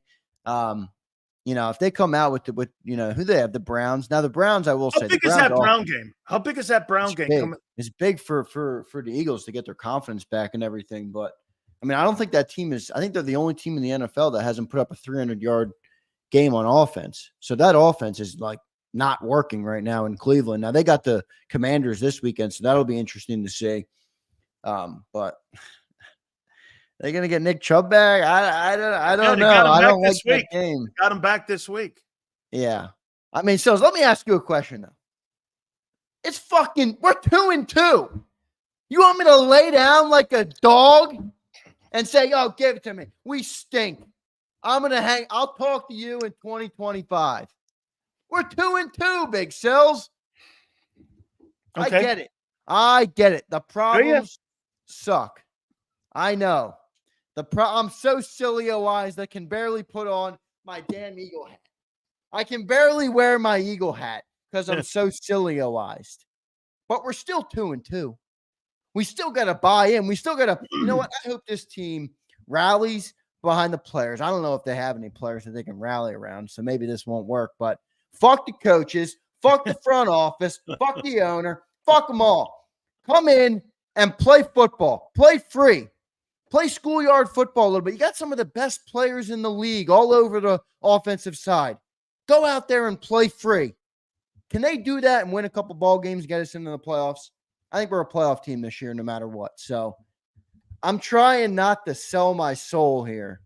I'm trying not to lie to myself and lie to the great people. You're trying to convince yourself. It sounds like you're trying not to lie to them, Big Cells. It sounds like you're trying to convince yourself right now. I'm trying to convince them and me. All right. Hey, let me ask you this then. Well, let's start this therapy session off with this. Yeah, I could use some therapy. All right. Would you take Jalen Hurts right now over Kirk Cousins or Baker Mayfield after what you saw last night? No. No. Kirk Cousins just sliced and diced all night. 15th greatest passing performance in pro football history. Yeah, that's unbelievable. Now look, he's playing good football. He's always been a good quarterback, underrated quarterback. Yep. But I don't know. Baker maybe is a little bit of a different story. I just imagine imagine Kirk Cousins in this offense. Throw for 600 yards. I mean, people are talking about Drake London like he's AJ Brown. Drake London's no AJ Brown. No, he's not. Darnell Mooney is no Devontae Smith. Dude, Drake London Kyle Pitts is not even a Dallas Drake Goddard. London is not Devontae Smith. He's AJ Brown. It's unbelievable. Yeah, Kirk Cousins would and talk about our offensive line. Their offensive line's not as good as ours either. So Kirk Cousins in this offense, that's all I could think about last night. And my man Mac, who was chirping me a little earlier in the show today, he put up a tweet last night, and he tweeted exactly what I was thinking as I'm watching the game. I'm sitting here, I'm working at night, I'm on my computer, and I got the TV right over, and I'm watching the game, and I'm sitting there, I'm like, Kirk Cousins is and Baker, these teams are way better than us. This team, this doesn't even look like the same sport that we're watching right now in Philly. Those offenses were humming last night. The whole game was really a really good game. It was a great game. Was it great? Hey, Baker Mayfield has 11 touchdowns and 2 picks this year. Yeah, he's playing good football, man. He's playing really good football. He's one of the best stories. I like story. I know, not some fans are like, fuck everybody but the Eagles. I get it. I like good stories. That's a good story, man. Yeah, I'm gonna ask you this. That's a good story with Baker. Is Jalen Hurts a great story in Philly or a great quarterback in Philly? Jalen Hurts is neither of the above, I don't think, anymore. I think it's a great story. A second round was a good story. Nah, it's not a good story anymore. When you get paid $50 million, it's not a good story anymore, brother. Here's where I'm going with this. Because Sam Darnold and Geno Smith and Kirk Cousins, those are good stories. I don't know they're going to win Super Bowls, get to a title game. I don't know that. I don't see that. When I look at Jalen Hurts and I see that 22 was a nice story. And like you said, 21 was because he was drafted to be a backup. Yes. And, he went through the adversity. And at one time was a nice story. Yeah, everybody kind of gave him credit for getting benched at Bama, and it was cool. I mean, look, I lived it. I was at Bama at that time, so I'll tell you what, the bar went wild when they put in Tua. I'll tell you that much. All I'm saying is it was a cool story. But look, now it's he's the one who brought this on himself, right? He said rent's due and all those things. Well, we're locked in with you now, Jalen, and the rent's due, and you haven't risen up. That's kind of why I said, when I said I don't want to sell on this team too much because it's so early in the year. Like, go out and play ball, like you do in the fucking yard. Like, you got AJ Brown, you have a top 5 offensive line. You're gonna have blocking. Asking him to do. Yeah, but that's my point. Go against it. If they're sabotaging you that much, go against it. My worry is I don't think he's very good at the off-schedule stuff anymore either. It doesn't look like he's really that great at that. He was good at that versus the Saints, but in the other games, he had to be because there were injuries. Yeah, but why? And they let him do it. Why is he not all the time? Because they have primary targets they want to get to. You guys brought a topic up, and it's going to expand on what we're talking about here. Yeah. I heard John McMullen do this. He said this about Bryce Huff. Hey, that whole thing about Bryce Huff being a 3-down guy, They need to scrap that I and agree. just put him in a situation to pass rush him on third down, play him the same way the Jets played him. And you say you agree. Okay, well, get this. Here's typical Eagles. They look at a guy and they think they can change him into being a 3-down guy. Same way they're trying to change Jalen Hurts on being a pocket passer. The Eagles believe they know what they're doing by overthinking what the player's skill is. Well, yeah, this has been a problem. I mean, even when we won the Super Bowl. But Bryce Huff is the poster child of what's wrong with Hurts. Hurts is not who you think they want him to be right now. He's showing you it's getting worse. It's not getting better. You're getting further away. And the further you get away, like you just said 2 minutes ago, he's not even making those plays that made him great look good anymore. No, yeah, you're right. You're doing the same shit we talked about yesterday to Carson Wentz. And to me, this is an organizational thing that comes from the top down, that when they're evaluating guys, Xander, look at the players that they don't fit.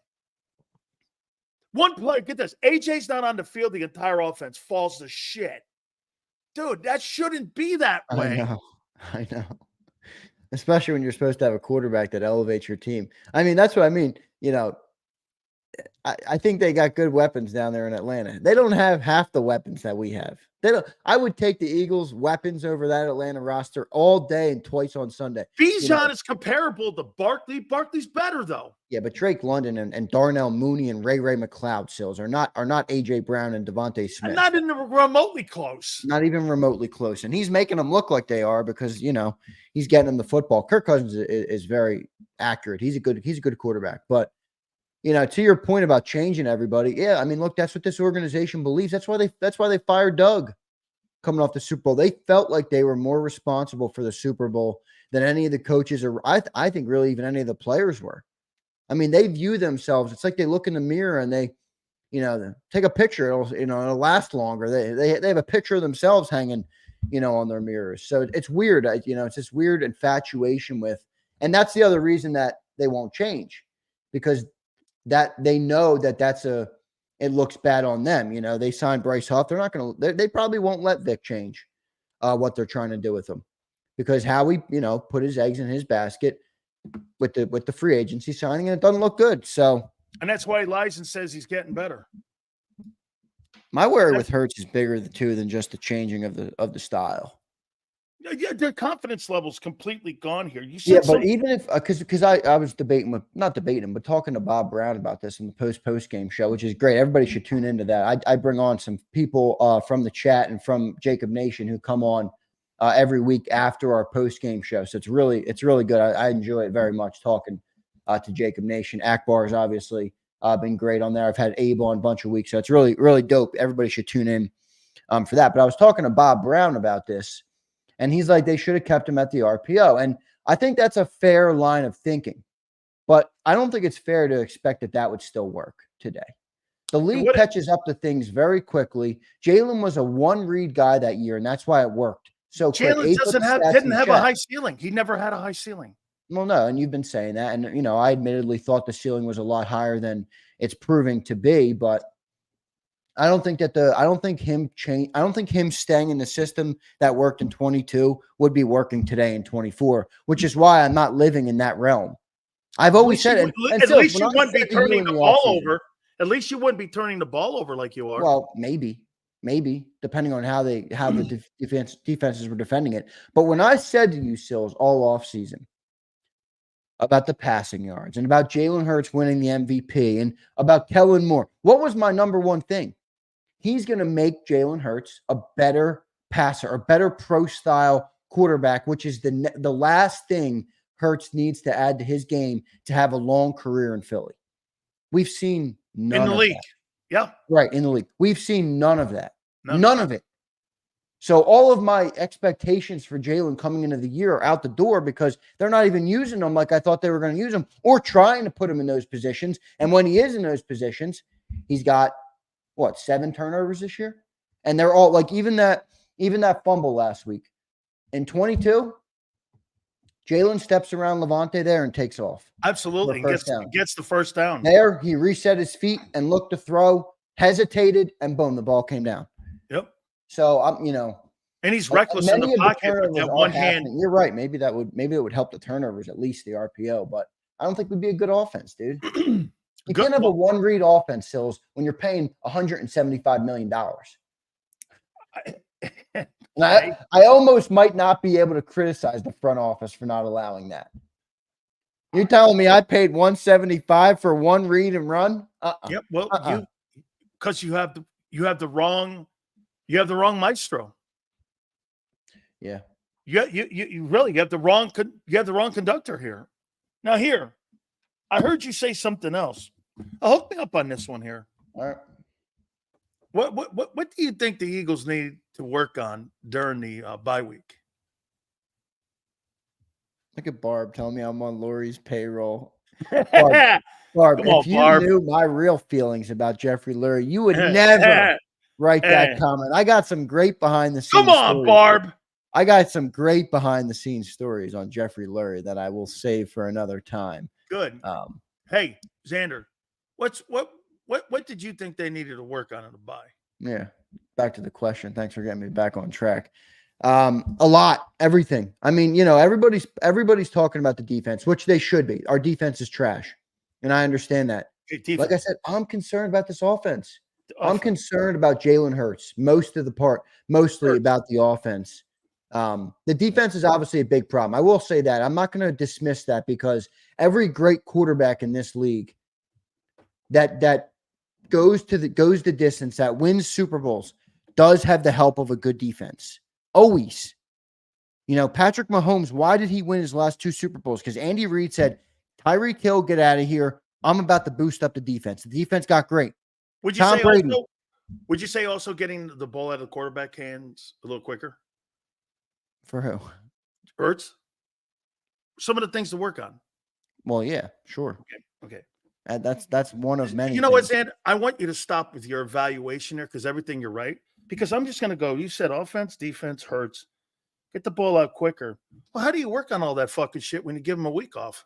Yeah, that's a good question. That's our culture, though. You know, and that's the team has taken on that culture. You know what they need to work on. You know what the organization. This is why nothing you said is wrong. Everything you said is right. But I want you to stop because you're wasting your breath. Because they gave him the week off, which means this. You know what the organization's mentality was? We don't think we're doing anything wrong. We think it's just injuries. And guys playing and that are young, and we'll get better by the end of the year. They don't think they're doing anything wrong. Yep, it's true. They don't think the quarterback is playing bad. They don't think any of this. You gave him a week off.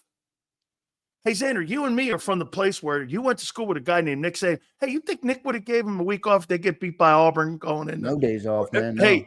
They get beat by Texas A&M coming out of that game with Johnny Manziel. I heard that was hell week down there. Okay? I mean, dude, you just said go home. Dude, it's the whole culture of this team. That's why go home. We play soft. They coach soft. They act soft. They are the epitome of the word soft from top to bottom. Lurie, soft. Howie, soft. Coaching staff, soft.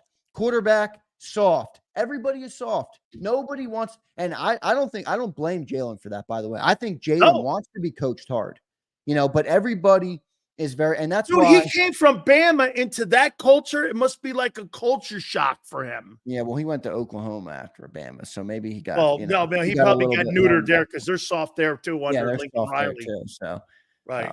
No, it's just that's a perfect word, Jay. I mean, it's a cupcake organization right now. It's very modern, you know. It's like the modern times. Everybody's so, you know, cancel everybody who doesn't agree with you. It's just like the whole world. The Eagles organization is kind of a good embodiment of that right now, and that's a sad thing if you know what I'm talking about. How about this? I saw Seth Joyner put out there like the workouts that they have with drills and shit. They had a giant donut. They had a donkey dick out there, which is the thing that's straight up. You hit it and all this and that.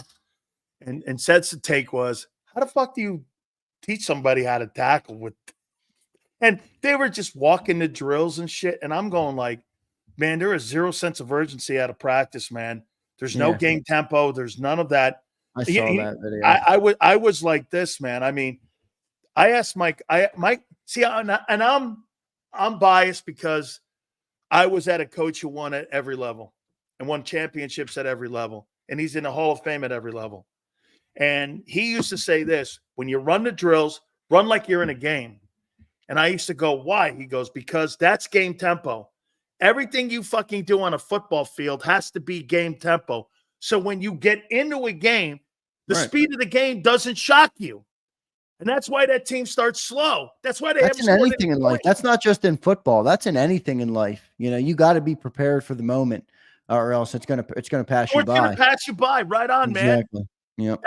You know, I used to walk into Mike McCoy's practices when he was the head coach of the Chargers, and I used to go like this. Shit. You know who the offensive wide receiver coach was? Of course, it was Sirianni. That's where he got it from. And so I'm sitting there going like this. Dude, these guys do not have a sense of urgency at this practice. And I started thinking, like you said, maybe it's just today's NFL, the CBA and all that other shit. And I think that's really had an impact on how you prepare. Because I'll tell you what, I'm watching that same shit and I'm going like this. How are you practicing getting better? You're not getting better. You're going through the motions. Yeah. You know, those are drills just to go through the motions. Yeah, but shouldn't first round draft picks on defense know how to tackle? I get it, the practice thing where it's like it's gonna bleed over into the game, but you know, we're talking about teaching these guys how to tackle. They should know how to tackle. They're getting paid millions of dollars. Go and make a play. But they don't care. I'm telling you, this is a different era of athlete. It really is. You know, somebody brings up 2017. Mac Main says, in 17, we had real leaders like Malcolm Jenkins. Mac, I want you to think about something for a second. In 2017, we lost our quarterback that was about to be a shoo-in, basically, for the NFL MVP award. That team rallied behind a bench player, a career bench player, in Nick, not a former first-round draft, not a big guy that was on a record, a bench player in Nick Foles, and took him all the way to the Super Bowl.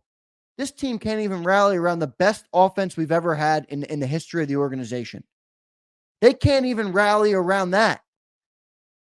If we lost Jalen Hurts, just hypothetical, and they needed to rally around, they would never do it. Ever. It'd be worse. Ever. We are so far different right now than we were in 2017. I don't even recognize the team in coaching from 17 to now. It's coaching. Your coaching's different. It's more than that, though. It's gotten worse. It's gotten worse from the top. Well, the coaching's gotten worse. I know, but I think from the top, it's gotten worse. Well, like because the owner didn't have complete. The owner had to fight it. Remember, the owner liked Doug. There was a battle between his two sons, Howie and Doug. He chose Howie. Howie won Howie won the divorce.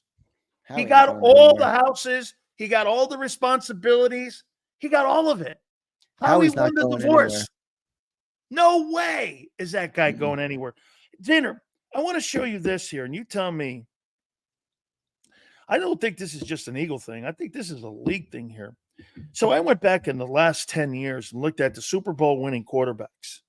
23 Mahomes, 22 Mahomes, 21 Stafford, 20 Brady, 19 Mahomes, 18 Brady, 17 Foles, 16 Brady, 15 Manning, 14 Brady.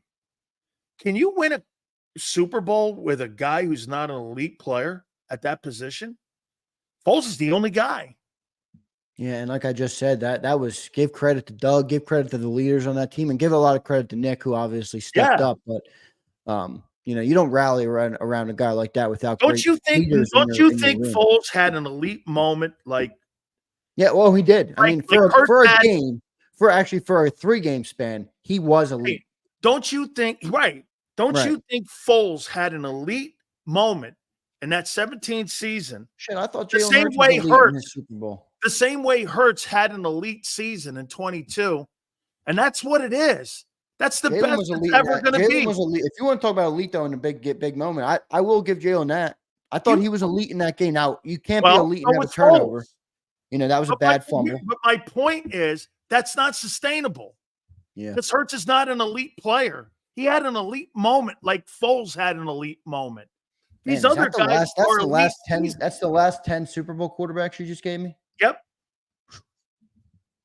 I thought you were going down the route of the dual threat, and I'm wondering, I do think that's going to change, right? Because you're looking at the difference. Or those guys coming in, like more of those guys coming in, and that's the league now. And I think that's perfectly fine. So the numbers are going more toward eventually, one of those guys is going to win, but you better be elite at it. And your window might be significantly shorter with it. That's like right. Even Lamar, how long is Lamar's window going to be open? I mean, he's a guy that hasn't won, late in the year yet. Now he's going up against Mahomes and the AFC, but how long is that window going to be advocate with you here? Can I play devil's advocate? Sure. The more elite quarterbacks you have, and you said something just now that's the most important thing you could possibly say, are those windows open? So do you think an owner wants to have a window open of 8 years where you got a guy you're paying $60 million like Prescott, or 4 years playing at $50 million, and those guys get worked in and out, and you get to roll that guy back out, you go back into the draft, you get yourself another guy that's a dual threat guy. You kind of control the roster and the salaries by having guys like that in the league versus these drop back guys. These drop back guys can play 20 years. Those dual threat guys are playing 7 years. Yeah, yep. No, you're right. You're controlling the money here a little bit. No, I just mean, like, can you win with the dual threat? I do think eventually here it's going to happen. It will. Like, this dude, Jaden Daniels, looks like he's going to be pretty good. Now, he's good in the pocket. He can throw the freaking ball, though, man. He can throw the freaking ball. Like, so you can't, that's the thing that's going to change, right? Is the dual threat guys that used to not be able to throw that well. Jalen's kind of that older mold who really struggled early in his career to throw the football effectively. You're going to see dudes coming out now that just can run and can throw. They have it both. And I love that Herm Edwards came on and gave us a skinny on Jay. Yeah, he told us, man. He told us he's a modern day Randall Cunningham, he said. Remember? Yeah. I watched so if you guys want to know the level of depression I am in about this team right now, I watched a 45-minute video somewhere on, I think it was on YouTube, or maybe it was NFLplus.com last night, of the 10 greatest Philadelphia Eagles. And they're showing me Brian Dawkins. They're showing me Rockin' Randall Cunningham, Donovan McNabb, Chuck Bednarik, obviously. And I'm watching this film of these dudes play. Reggie, obviously. Jerome Brown was on this list. They were debating whether he should be because he only played 5 years here. And I'm watching the tape of these dudes play ball, and I'm like, that's a different sport. That is a different sport. Not only is it a different sport, different speed. It's a different mentality. Yep. Those dudes approached every play like they wanted to take your fucking head off. Yep. Offensively and defense. They were coming for blood. They were coming to win. There were less guardrails though in the league. Now we're at the era of, like, hey man, you want to play Fortnite later? Like, dude, what? Fortnite? Hey, can I be on your podcast this week? Yeah. You gotta be kidding me, man. I could not believe that Avante Maddox comment. Dude, hey, I want to play a game with you. You got time for a game here? Yeah, bro, I got time. I want you to do this, studs and duds, in the first quarter poll of the Eagles season. Studs and duds. And here are my studs for the first 4 games of the Eagles. Duds, empty. Duds, whole team. I got Barkley. I've got Juergens. And I've got Brandon Graham. Would you have anybody different as your studs in the first quarter poll of the Eagles season? Good stud list. Like, you could maybe take Juergens off. He's been good. He hasn't been a stud. Okay. Got a lot of penalties. He's had his moments. But I do think when you're filling in for a Hall of Fame guy, then that could qualify as a stud. I put that and I factored that in. First time starting. He'll get better at all those little stuff. You could put him in there. Definitely Brandon Graham. I would put Brandon Graham as probably number 1 over Saquon Barkley, because Saquon Barkley was expected to do this. Brandon Graham is 36, and I didn't expect Barkley to be like that. I did not. I didn't think he was. I did not. Some of you guys were right. You said Sills, better players around him. That's clearly. I expected it. You know why? Because we didn't sign Xavier McKinney because we went for Barkley. So my expectation was that he was going to make a big impact on this offense, and he has. So But you're talking about Brandon Graham, dude. We've spent 3 first-round draft picks on defensive linemen. We spent $17 million in free agency on a defensive lineman. I mean, and the year's 24 and 36-year-old Brandon. He's still the best one. He's still the best one. And you I don't want to hear that Jalen Carter has more talent. Hey, I don't want to hear that Jalen Carter has more. How many players, Sills, and you've been around this league for a long time. Silly, I'm talking to one who's a great example right now. How many players come into this league with so much talent but don't make it to the end? Don't make it. Don't do what they need to do from a professional standpoint to be a great player, to make it in the league. You talk about it all the time. It's one of your biggest regrets in life is that if you knew then what you knew now. Oh, my God almighty. So Jalen Carter, I don't want to hear about him right now, man. You got to be consistent. You got to be consistent. Brandon Graham is the best player in that defensive line right now. How about this? You drafted a guy 30th. You signed a guy, like you said, for 17, and you still can't replace Graham. You still can't replace him. You definitely can't. And you clearly didn't replace Reddick. Here's my duds. The rest of the roster. Huff, Nolan Smith, and Jordan Davis. And what's significant about this is your biggest free agent sign and 2 ones. Yep. 2 ones. Not add Nakobe Dean to the dud list. Add Jalen Hurts to the dud list. Add Kellen Moore to the dud list. Add Nick Sirianni to the dud list. Vic Fangio on the dud list. I would add CJ Gardner-Johnson to the dud list. $8 million. Anybody else we can add to the dud list? Devin White. Yeah, they didn't even give him a chance. I mean, I don't think he's, I guess you could add him to the dud list. Well, he was you gave him almost $4 million for something. Yeah, 3.5. They thought he was going to be at least something. And he hasn't been, but he can't even make the special teams group. You put Davis on there, right? Yeah. You had who? Davis, Huff, and Nolan Smith. Davis, Huff, and Nolan Smith, and I also had in the parentheses Howie. Yeah, Howie's definitely in the dud list this year. Some years that moves just don't work. I mean, this year none of them worked. I mean, look at. We could run through the whole list of moves that Howie made in the offseason. None of them worked except Saquon. Barkley. That's it. Bryce Huff, no. Devin White, no. CJ Gardner-Johnson, bad move. Should have paid the extra money for Xavier McKinney. I mean, none of them worked. Quinyon, but that's a draft. I mean, look, it's also early on Quinyon, like Sileo said. You got to give him time. I mean, I'm excited with what he's done, but who knows if this organization is going to develop him properly, keep him in Philly properly. Who knows? I mean, we got to figure it out. So, but that dud list, I think there should be even more people on that dud list, but maybe I'll hold off. AJ Brown dud list, 3 weeks. He's hurt. No way. No, he had I'm wondering if he. No, I'm wondering he had 140 yards in the first game, and then he got what? How many yards did he have? I'm just playing. No, he's not a dud list. But you don't think there's I don't know. The conspiracy in me is like, is AJ fucking holding off on this team right now? Remember last year? Last year he missed the playoff game. What was the injury at the playoff game last year? I forgot. He was at a bar he was at a titty bar in Atlantic City. Yeah, he was. Watching our team was getting spanked in Tampa Bay, and AJ Brown was. Yeah, he was up there. Yeah, he was getting lap dances in Atlantic City. My boy, Philly Godfather, saying, "Hey, he's up in Atlantic City up here with the honeys." I don't know. So so that leads me to this.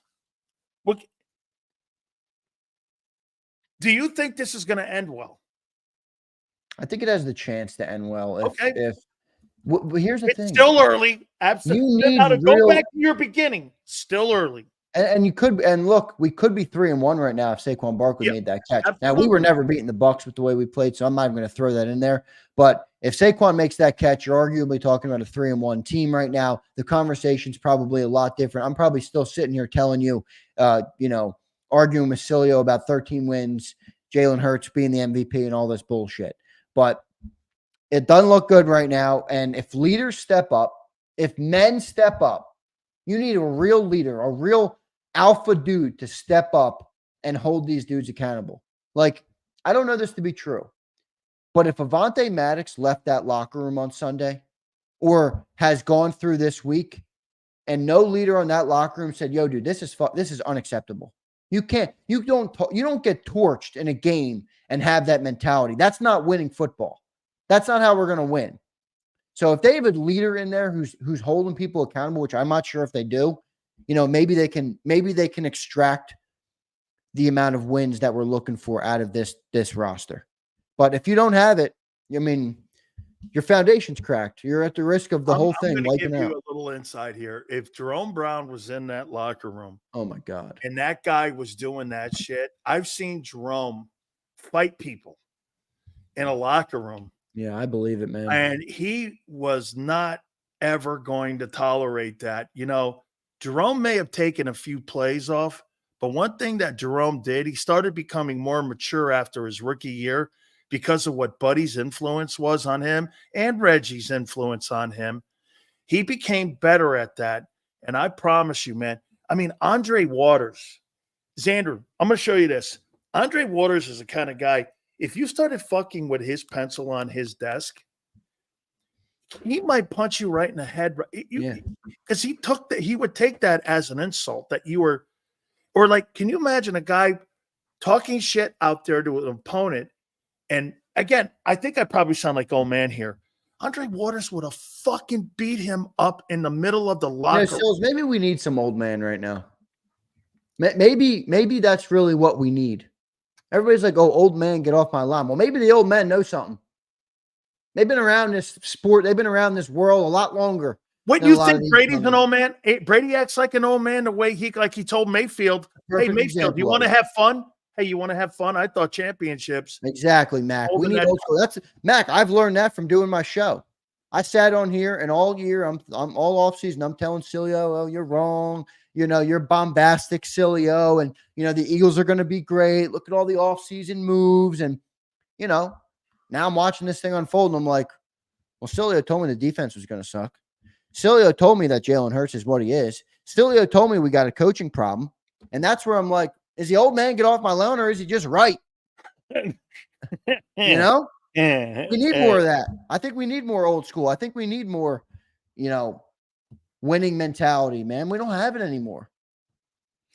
AJ Brown, how much of an impact does he make, in your opinion, coming back? I think he makes a big one. Well, he's going to be big because he's a top 3 receiver in the NFL. So it's going to be big no matter what. You talked about Drake London getting numbers with Kirk Cousins. I mean, AJ Brown had his two best seasons with Jalen Hurts. Now he's the only guy Jalen will throw to, for crying out loud. But at least he gets open and he makes plays on the ball. So I would say the impact from AJ Brown will be huge, probably bigger than any other player on the team, including Saquon. Let's get to some of these super chats before we get you out. Let's rip them. Hey guys, do me a favor. Please hit that like list. Appreciate it. Little low here. The most obvious thing in this new soft league is that the best teams are the hard-nosed, pro-style head coach, driven teams, yet 90% of the league can't figure that out. It's true. Look at Andy Reid, what he does, Xander. Andy Reid plays his players 2 games in the exhibition season. 2 games in the exhibition season, and they're ready to rock and roll by the time the start of the season comes. I believe that builds a toughness to you, man. The Packers do super chat right there from James. It is. It's great. It's a great take. You would think more people would see that, James. You would think more people would be able to zoom out, and see that a little bit, but it doesn't seem that they are. But you know what? You know why? No, they do. But you know why? The analytics people in the front office have more say today than what the coaches have. Than what the coach. By the way, that's not a Philly thing. Okay, that's a league it's thing. It's prominent though in Philly. It is. It's very prominent in Philly. Completely prominent. Let's get to another one. Fultz is an elite player according to Jerry Jones's metrics. I don't know what he's talking about. Hey, Brian, he had an elite moment, Foles. Okay? He had an elite – well, unless you go back in that guy Brandon Whedon where he said he had one of the greatest arms he's ever seen and he was a stiff at Oklahoma State. I remember that bullshit. Thanks for the super chat, brother. Appreciate it. Go ahead. As long as you're not bringing up any M. Reyes' dumbass takes because he's fucking pathetic today. Okay? Evict this bum. Remember what I told you? I want to punch Hurts in the face. Always end him with that. I'm calling him out right now. Jalen Hurts is a squatter, and I'm not talking about 600 pounds, you groupies. Wait, I didn't see this. Is that what people are? Is that what Brian was talking about? Jerry Jones was talking about some players' junk. Did that happen? Oh, yeah. He said something about one of the players has a really giant cannoli. Something. He goes like this. He got 8 inches of whatever. It was really kind of. Oh my God! I missed that? I don't even know how I missed that. But Jerry Jones landed helicopters and talking about people's junk. I don't know. I think the old guy's losing it. Between him and Biden, he's worth $15 billion. Hey, between him and Biden, it's like dead man walking. Go ahead. Yeah, really. Well, we got the same thing. We just got it in covert, you know. All right, here we got the wolf, but the wolf is wearing sheep's clothing here. Yeah. Oh God. Xander forced himself to put on a hat. You're right, Flex. I had to do it though. I had to do it, Flex. See, flexing is in one of those stages of denial too. It's coming around. It's okay. No, Flexing's not in denial. Flexing's with you. Flexing's been saying it in the chat. People have been ripping. What's John say about Hurts? John has started to express his concerns. You know, because John, here's the tough part about John's job, I understand this. He's got to go in. I got it. No, it's not even that. John has to tote the line between, and this is partly because of what JAKIB has done with him. But old school reporters typically don't make their hay on giving opinions on the team. Right. Their job is to be boots on the ground, ask questions, and report on the team. When I have John on Birds 365, I force him to give opinions and make, proclamations and be a talk show host. Expanding. It's a different battle. So John battles, between those two things. But when I specifically did say to John, and it was actually today where we talked about Jalen a little bit, because we've talked about it off the air a little bit. He's concerned. He's concerned in some of the regression in the, like he pointed to that play. One of the first plays, and I think it was Dan Orlovsky who did a film breakdown on ESPN. The very first play from scrimmage for the Eagles on offense. It was a very simple hitch curl route. All your receivers sat in the zone, and Dan Orlovsky runs down and he says, this play is taught to quarterbacks from the time that they're 10 years old. It's one of the first plays you'll learn. It's one of the first plays you'll learn how to read a defense.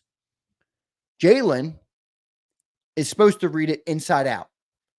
Instead, Jalen's reading it outside in. That's now, right. John's like every coach at every level would teach their quarterback to read that inside out.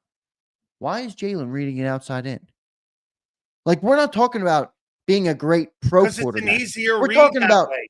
We're talking about simple quarterbacking. Very like Pee-wee, Pop Warner. You're talking fundamentals. Fundamental. And Jalen did it.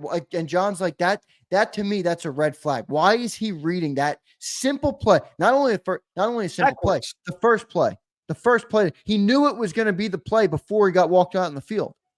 And he still read the play backwards. And by the way, you know who the first read was supposed to be?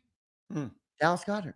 Yeah. It's not like the first read was going to be Johnny Wilson, and Hurts decided to look for Goddard or Dotson. The first read was Dallas Goedert, your best pass catcher in the game. And he went away from it. And that's why I'm like, John is very, very objective and middle of the road kind of guy. He'll talk me off the left. He's very, Sileo is bombastic. He'll give you the full 9 yards. John rides the middle, And so I view that as valuable because two different when he starts to say to me, there's concerns here, okay, it is starting to reach a different level. And I've said it about JAKIB Nation where, we've been doing shows here on JAKIB for 4 years, a better part of 4 years now, a little over 4 years, actually.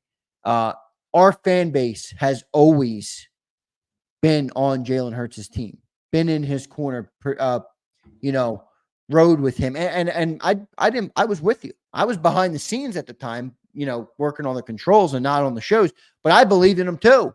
I'm like, I just watched the dude lead me to a Super Bowl. I watched him, put up a fight next to Patrick Mahomes. I was right there. And now I'm starting to see, our comments are split, man. There's, I put a poll in the chat today, Sills, at the top. I put the chat and there's 454 votes on it right now. So if you didn't vote, go ahead and give it a vote. I put in our YouTube chat, can Eagles win a Super Bowl with Jalen Hurts as a quarterback? 55% vote yes, 45% no. That's a big switch, and it's switching quicker and quicker and quicker. I did that a very similar poll after the game on Sunday, and it was more like 60-40 against Jalen Hurts. So, I think the concern is growing, and you got to wonder if it's growing also inside the organization, right? Like, what's Howie think? Oh no, they're pausing. They gotta be, right? They're totally pausing right now and waiting. They're going to let this thing run out. The owner has to be pausing. If the owner paused on Wentz, he's going to pause on this. Okay? So Matt the Fly Anglo checks in. He says great QBs are consistent. Jalen rarely is, if ever at all. And I would add to that, Matt, you're right. He's not consistent. Kirk Cousins is consistent. He's not. Jalen is not consistent. But the other thing I would add to that is Jalen is what we've been saying Brock Purdy is for the last 3 years. Jalen needs everything around him to excel. Everything. And that might give you a little bit. Maybe Howie has known this for a while, and that's why he spent $200 million on this offense. That's why he went and got Saquon. That's why he got, extended Devontae and AJ, not just one of them. And I think that's a tough realization. But every fan tells me Brock Purdy this. Even A-Track's in here right now saying Brock Purdy stinks. I take Brock Purdy right now over Jalen Hurts in a heartbeat. Hey, now I know why the Eagles didn't sign Justin Fields instead of going and getting Kenny Pickett. You know why? Fans in the stands would be screaming for Justin Fields to get in there and play instead of Jalen Hurts, and it'd be easier to bench. I'm telling you. I know, and I believe that wholeheartedly. They didn't want to create a quarterback controversy because Fields would create a controversy, and they didn't want any of that. Get him read Lucius's super chat there. Want to see Jalen grow as a quarterback. Fire Nick. Lucius, my problem with this is how many coaches are we going to go through? Jesus criminy, dude. What's Nick going to do? Nick, I mean, honest to God, he's a Band-Aid on the problem. Your problem is upstairs. It's not the guy on the sidelines. He's a Band-Aid fix. But my other problem with it is how many coordinators and coaches do you want to go through? Because, by the way, if Nick gets fired, that most likely means Kellen and Vic are going to be gone as well. Oh, unless they hire from within. But,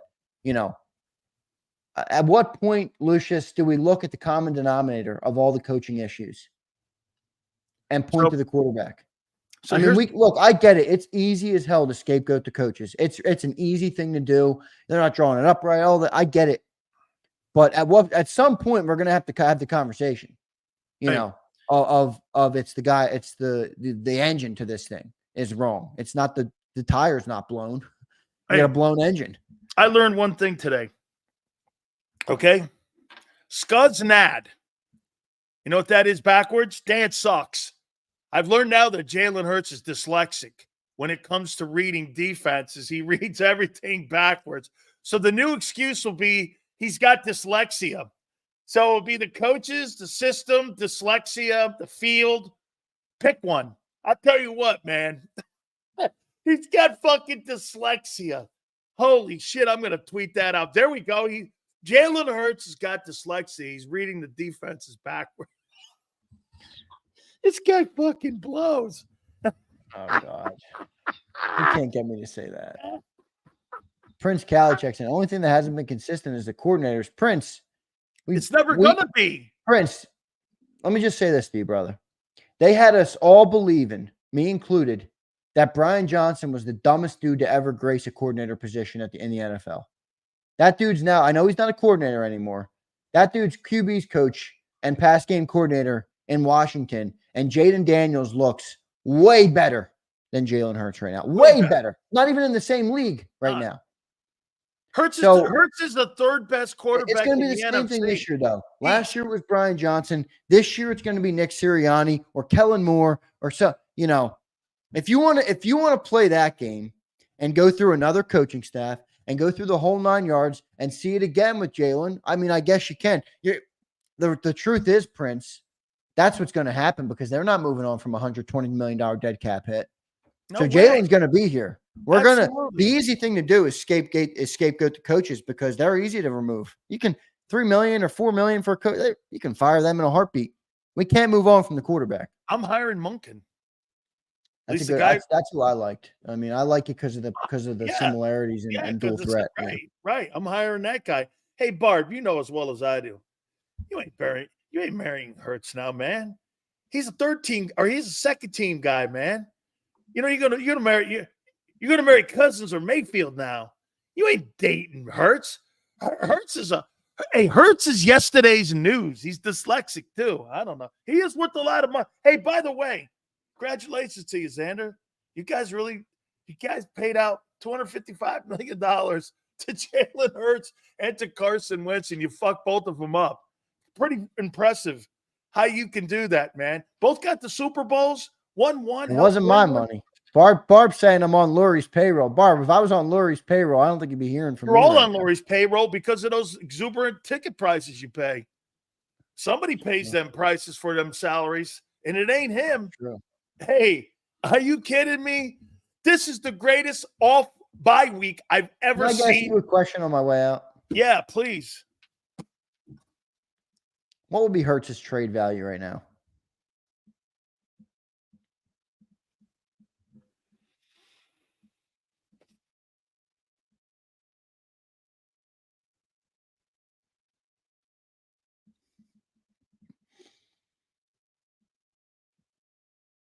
$3. A 3? Third. No, it's got to be higher than that. Okay. Would you take him over Geno? No. Okay. Would you take him over? I won't even do it. Would you take him over Jaden Daniels? No. Okay. Would you take him over Stroud? No, definitely Would not. you take him over Mayfield? No. Would you take him over Derek Carr? Yeah. Okay. Streaky. Okay. Streaky. Oh, okay. Yeah. Would you take him over Daniel Jones? No. Okay. You take him over Jacoby Brissett? Yeah. Okay. Would you take him over? Wait. Did I say no to Daniel Jones? Yeah. No. I'd take Hurts over Jones. Okay. No. Would you take him Can't over? Can't take Daniel How about Jones. this has changed? I think this narrative has changed. Would you take Jalen Hurts over Kyler Murray? No, probably not. I don't know. Kyler, I never liked Kyler, but I do now. He looks better now. No, I fucked up on the Daniel Jones one. That's why he looked at me like that. I'm like, why are you looking at me like that? Daniel Jones, he stinks. No, I still tripped me up with the question. Would you take him over Sam Darnold?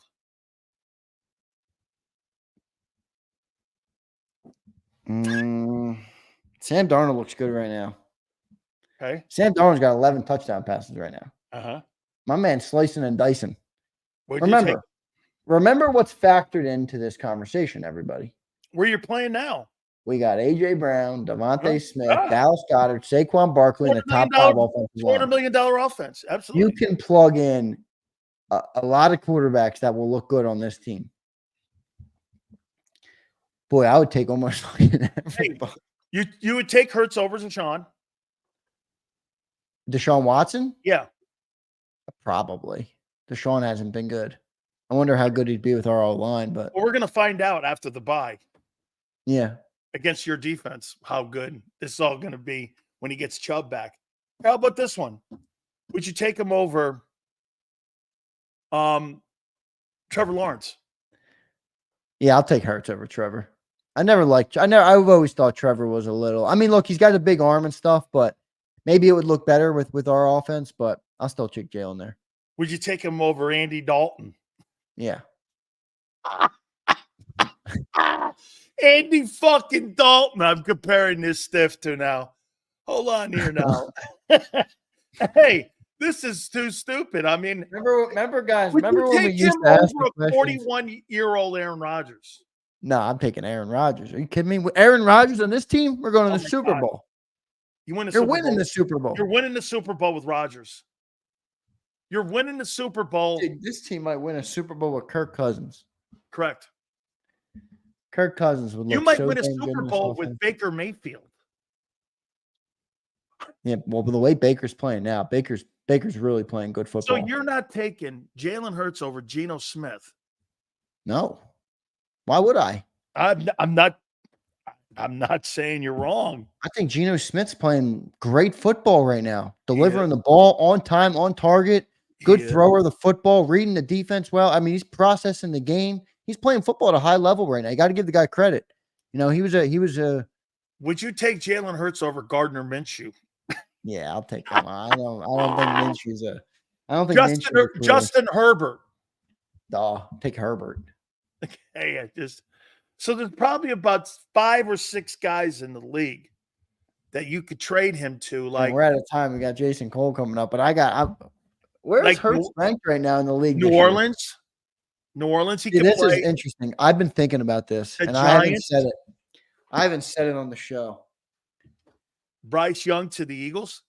Well, no. You know what I think about is I think about Bryce Young and how good he looked when the team was really good in Alabama. I know it's different. I get it. It's not college is not the pros. But boy, if you put that dude behind this O-line and give him those weapons, I gotta think he'd be decent. The dude was a Heisman candidate. Did he win the Heisman, Bryce? Yeah. He won it, right? Yeah, he won Junior year. Shit. Although I met Bryce Young in person, man, and I like the player. I just think inches on Bryce Young. Hey, I like the kid, but I just think he's in an unattainable situation there in Carolina. Yeah. So yeah, everybody thinks I hate Jalen. I don't hate Jalen. I told Sileo before the year I thought he was going to win the MVP. I'm worried about Jalen because our team is relying on him. Our team goes as far as he takes us. So if he can't, get better, we're fucked. We're fucked. The brutal truth.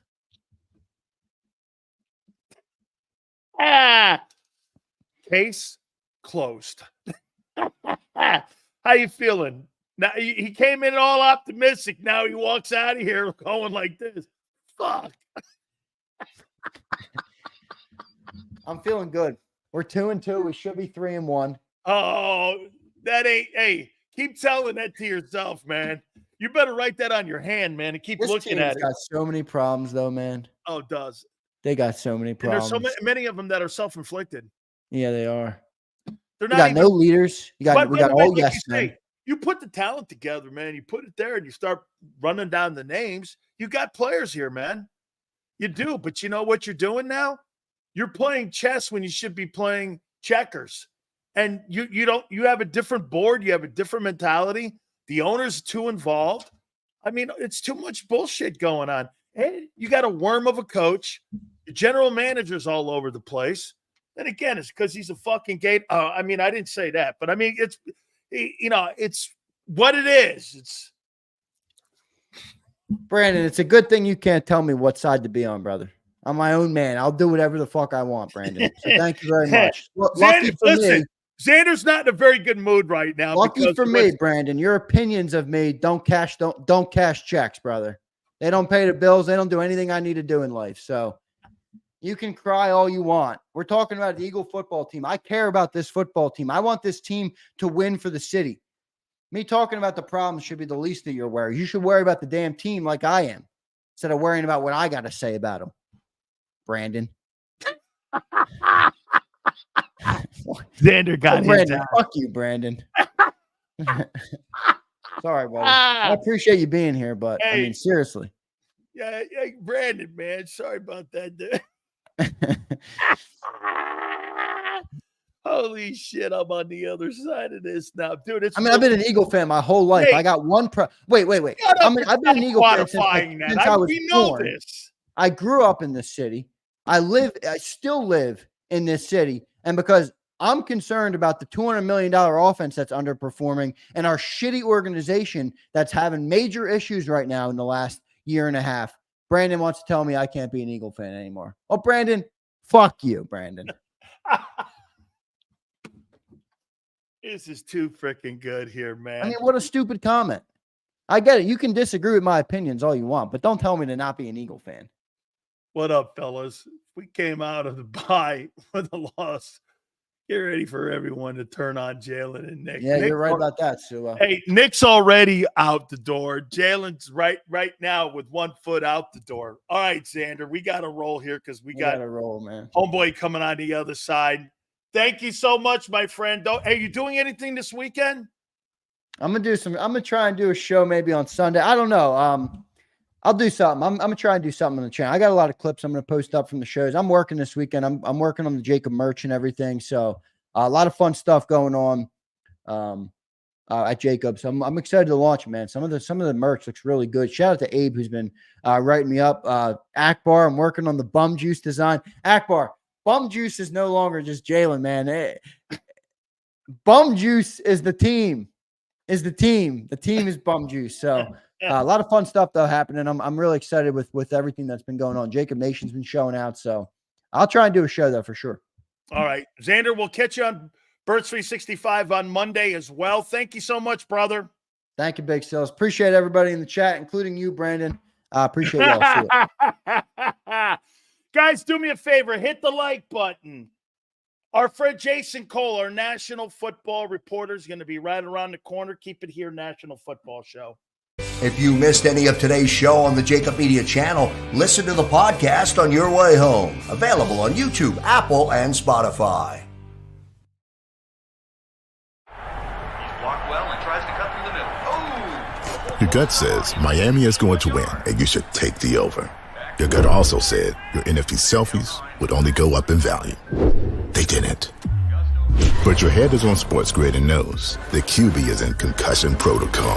The backup has a 45 QBR against the zone coverage. The New York D has the most sacks in the league. So yeah, trust your head.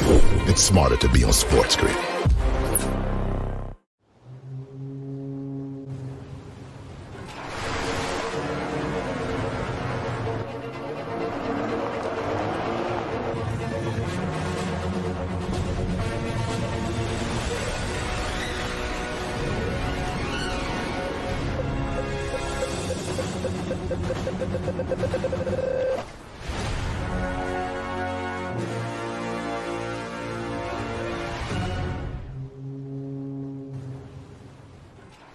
Score and save in southeastern PA and Delaware with Colony Pools this football season, and let the experts close your pool with a custom Merlin safety cover in green for the birds. And if you join our Winter Watch team, we'll give you another 20% off, and Colony Pools will handle it all. Keep your tiles on your pool, not in your pool. Fly with Colony right now, birds fans. Visit flywithcolony.com. I get scared sometimes. Of a lot of things. Joining in. Decisions. The dark. The dark. But I once heard someone say, But as I always say, it's okay to be afraid. as long as you face the fear. And keep moving forward. Wherever you are in life, count on the name trusted in insurance for over 80 years. Independence Blue Cross. Hi everybody, my name's Jason Lombardi. I'm an inspector at DryTech. At DryTech we offer three major services, the first one being basement waterproofing. The second service we offer is foundation and structural repairs. And then the third service that we offer is mold remediation. If you feel you are having a waterproofing issue, give DryTech a call or check us out online.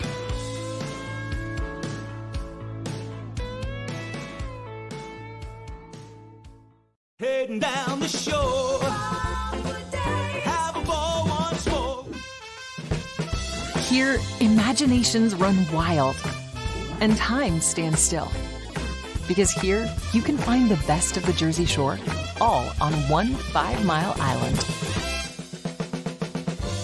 So leave the old you behind and get lost in the woods. Wild, wild, wildwood days. Plan your stay in the Wildwoods today. EAGLES. Eagles.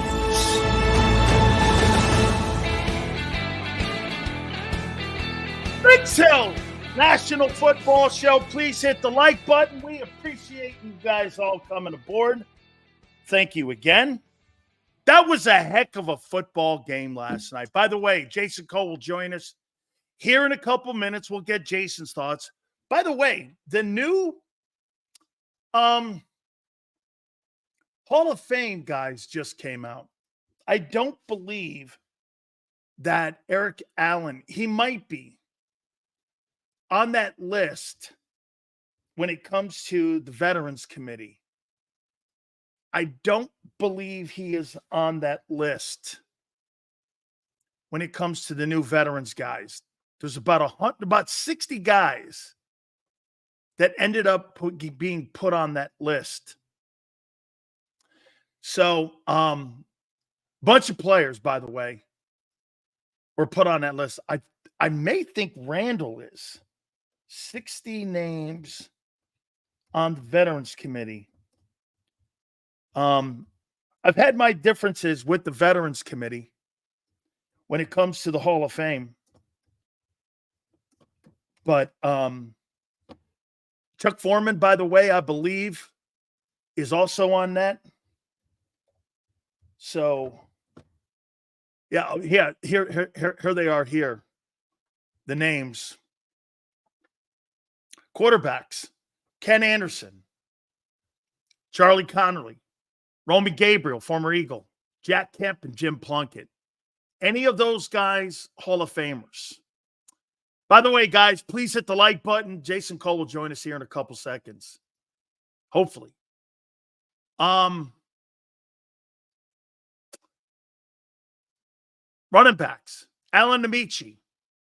Played in that great 58 championship game against my uncle. Otis Anderson, who I think is a Pro Football Hall of Fame. Roger Craig should be a Pro Football Hall of Famer. Chuck Foreman could make the argument. Wide receiver, Mark Clayton. Miami Dolphins played with Marino, maybe. Harold Jackson, probably. Sterling Sharp, he was on his way to going to the Pro Football Hall of Fame before he got injured. Okay, he was. Jalen's played 2 offenses, Steichens and Nix. But you have to understand that's going to be the mantra of how you're going to go about your business as a Philadelphia Eagle in the Jeffrey Lurie world. Hey, 63. End of the day, this is what it is. That's how they run the organization. They don't let people coach. And the only time you let someone coach, he won a Super Bowl for you. There's no coincidence to that. Howie Roseman is a general manager. Okay? General managers traditionally don't go to the Hall of Fame over coaches. If your coach has more say than your head coach, you got a problem. Name me where that dynamic works where you win. Show me. Where if the coach doesn't have complete autonomy, Sean McVay runs the Rams. Andy runs the Chiefs. Belichick ran the Patriots. All the great coaches had complete autonomy. Very seldom. And by the way, when people will go back in a day and go, Al was a coach. Al was a former coach. He coached in San Diego with the Chargers. He was a coach at Syracuse. He was a head coach of the Raiders. Al Davis was different. He came from the football side. Okay? He did. Al was different. To add to that, Sills, Lurie said it was the new norm, then changed the old norm of filling the head coaching spot with a yes man. Dude, that's Jerry Jones's biggest problem. There's no coincidence in the last 28 years, the 2 coaches that have had most success in Dallas have been Jimmy Johnson and Bill Parcells. Bill Parcells found Tony Romo. That was his find. That wasn't Jerry Jones's find. That wasn't. So Al was a football guy. I enjoyed working for him. It was an absolute was an absolute brilliant football person.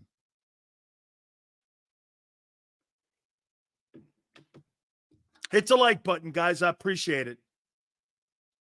Wasn't Al a player, agent first, or a scout? I don't remember scout. I mean, I don't remember agent. I remembered that he was an assistant coach for Tommy Potro, I think, in San Diego. He inducted Lance Allworth into the Hall of Fame because he was his coach in San Diego with the Chargers. Okay. So, I mean, at the end of the day here, yeah. Let's see here. Offensive lineman, Ed Buddy should be in the Hall of Fame. Bill Fralick should be in the Hall of Fame. Chris Hinton should be in the Hall of Fame. Bob Kuechenberg, absolutely. Should be in the Al Wistert should be in the Hall of Fame. Former Eagle. L.C. Greenwood, by far. Guy's got 7 Pro Bowls, 4 Super Bowls. Played on the greatest defensive line in the history of the National Football League. No idea how that guy's not in the Pro Football Hall of Fame. L.C. Greenwood, not in the Hall of Fame. William Levis and Uncle Rico are better than Little Hurtsy. I take Aiden O'Connell. Come on, man. Aiden O'Connell. Boy, this thing's rolling downhill quick. Okay? Holy cow. One thing I'm learning about Philly here is that when you guys start seeing the end for a quarterback like Jalen Hurts here, you guys are quickly turned. Here, let me give you some stats here. Before I get Jason Cole on here, in the last 2 years, most combined sacks, interceptions, and fumbles, Bryce Young, 92, Sam Howell, 91, Jalen Hurts, 82. In the last 22 games, Hurts has 27 turnovers. He's 13-9. Baker Mayfield's outplayed him. This thing's going the other way, as we thought it would. Before I get Jason on, I want to take a look at this 60-man here. And the 60-man Veterans Committee, let's see if he agrees with me. Quarterbacks, Plunkett, Kemp, Gabriel, Charlie Connolly, Ken Anderson. Connolly won the 58 title, most important game in pro football history next to Super Bowl III. Charlie Connolly, maybe. Running backs, Otis Anderson, sure. Chuck Foreman and Roger Craig, you could debate. Wide receivers, Harold Jackson, yes. Mark Clayton, maybe. O-lineman, Ed Buddy for sure. Fralick. You know, Chris Hinton gets the shit end of it because of Jason's boy, John Elway. You understand that Chris Hinton's a 7-time Pro Bowler. I mean, it's not like he stinks. I mean, he just happened to be the other dude in that thing. Okay, he was the other guy. Al Wistert, you can make Bob Kuechenberg. There's no reason him not being. And I'm going to ask Jason this one. So L.C. Greenwood, and there's Jim Marshall, who played in 4 Super Bowls. Leslie O'Neal has 135 sacks, and Harvey Martin's got 2 titles.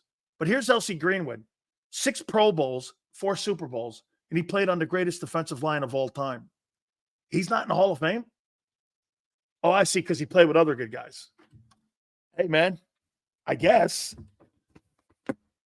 All that being said, I love talking our weekly conversation with Jason, with the past and the present. Him and I have, I think, our opinions on this Veterans Committee here. So let's bring Jason Cole in. He's a Pro Football Hall of Fame voter. You know, not again, too, Jace, not to take shade on anything here, because again, we're both not here for that. But I mean, the Veterans Committee, do you think there's a place for it? Yeah, but the standard to me is it better be pretty damn high. You think it needs to be higher because they were one time voted on? Yeah. Like what happened? I mean, for 20 years you were up, and we didn't get to you. And there were years for a lot of those guys where they didn't take the maximum number of 5 guys. Right, the last 10 or so years, it's been sort of a rubber stamp of we're taking the 5 guys who are on the modern list, so we're just pushing guys through in some regards. And I say that, and I don't mean to say that nobody deserved to get in, but I also look back at that blue ribbon committee, and they put in like 20 guys. And again, I go back, and I know this is not going to be popular with your audience, but I look at Harold Carmichael, and I'm just not moved by Harold Carmichael. And I will admit, I'm a Harold Jackson fan because I grew up a Rams fan in LA, and there was nothing better than watching James Harris throw a long ball to Harold Carmichael is not a Hall of Famer, but he is a Hall of Famer. And once you make him a Hall of Famer, then all of a sudden it's like you're opening the door for a Harold Jackson, who I gotta say, not a Hall. I'm being really honest. He's not a Hall of Famer. But all of a sudden the argument becomes there, and then we have Drew Pearson, and then we open it up to this next guy, and then this next guy, and this next guy, and this, and I'm like, there's got to be a line somewhere, and the first line to me is, you didn't make it after 20 years. You better have a very special case and very special circumstances as to why you were overlooked. Jason, let me just briefly go through a little bit of this here. Ken Anderson, Charlie Connolly, played with my uncle with the Giant teams. Gabriel, Jack Kemp, Plunkett with the 2 Super Bowls. We've talked about him in the past. Nobody here, and I know Ken has been debated, but nobody here really moves the needle right here when it comes to a standard that you're talking about on putting him. Now, Connolly played in the most important game next to Super Bowl III of all time, the 58 title game with the Colts and the Giants at Yankee Stadium. That was a significant moment in football history. If you're going to put Namath in, Namath has an under 500 record. He has more INTs than he does touchdowns. And again, this is where we start, playing around with the numbers and playing around with the qualifications. And I will always say about Namath, Namath is just a different dude in a different time. Greatest thrower of the football, and him and Marino. You could make the argument, those two. If you ever watched the talent was just there. The medical was unfortunately his knees were taken apart and eviscerated. And the interception to touchdown ratio thing, come on, look back at the game in the 60s and 70s, especially after Bradshaw has that too, more INTs than touchdowns. Right. Well, that's the way the game was played back then. And he's got 4 rings. So yeah. I mean, 3rd and long was a punt. Was a punt. Yeah. Yep. You're going to have Paul Krause sitting back there 40 yards deep, and he's probably going to make the play on it, and that's okay. Just make sure the wide receiver tackles him down there, and it's basically a punt. We'll take our chances, right? That's how the game was played back then. And you only had 2 receivers and a tight end. You didn't have 4 wides doing 4 verts and all this other stuff. I mean, it's just, again, completely different game. So I don't look at the stats and use the stats. It's, did you make a significant contribution to professional football? And if you look at Namath is the reason we're on TV. They're on TV, and and that you have a merger and all these other things. Like the construct of his personality and the bigness of who he was changes the perspective on professional football. That's right. Another guy in here even makes it too. He was really the first big contract. Yeah, he's the first megastar, and then the only other guy on that list who I think about very long and hard is Plunkett. And some of that is my own personal bias. He is a Stanford guy. I'd love it if he could go in, but I just don't see it because even the 2 years he won the Super Bowl, he wasn't the starting quarterback at the beginning of the season. He wasn't the guy. He took over, and he did a fabulous job. But his career is much closer to Archie Manning's in terms of how brutalized he was by playing for really bad organizations. Absolutely. Here, running backs: Otis Anderson, Roger Craig, Chuck Foreman. Your opinion? I'm not much on Chuck Foreman. I mean, he was a good pass catcher. Kind of set the table for the pass catchers who came along later. I get that. The game is, I think, if you look back at it, it's like you couldn't get anybody open downfield, so you had to throw to running backs at that point.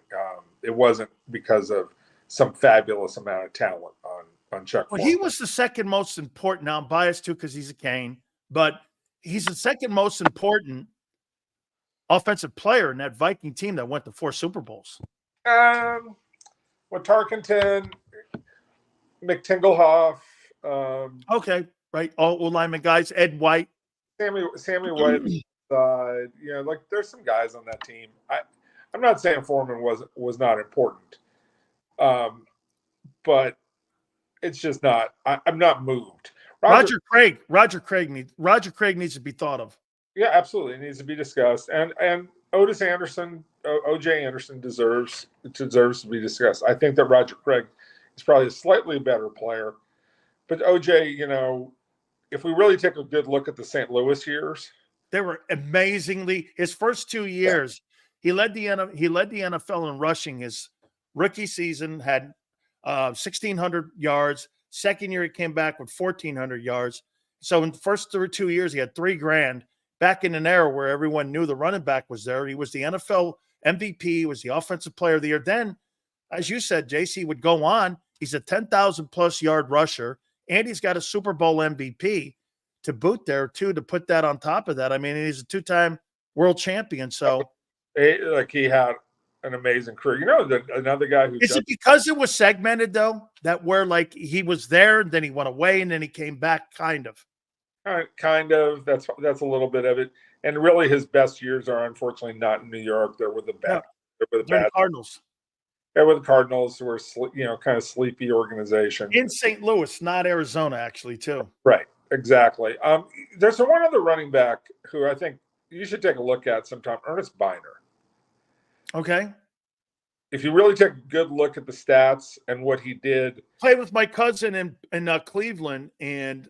If it wasn't for the fumble, you're probably more of a conversation with him because, again, he doesn't fumble that football. They're going to the Super Bowl.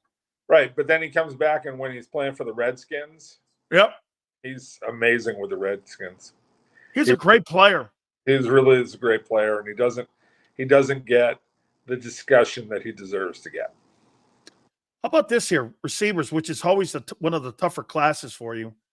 Mark Clayton in an era where football was just getting really more vertical. You had Henry Ellard, who I love, Harold Jackson, who I love. I mean, you had Sterling Sharp. I think that's a little bit more with his brother. And then I thought Otis Taylor of the Chiefs was in. I didn't realize he wasn't in. So with any of those guys kind of shake your interest? My problem with Otis Taylor is I think I have a little bit of that 8-10-year-old Gaga feeling about him. Like, Otis Taylor was the first great receiver I ever saw. He was awesome. It's like, was he really, or is it just your memory? Right.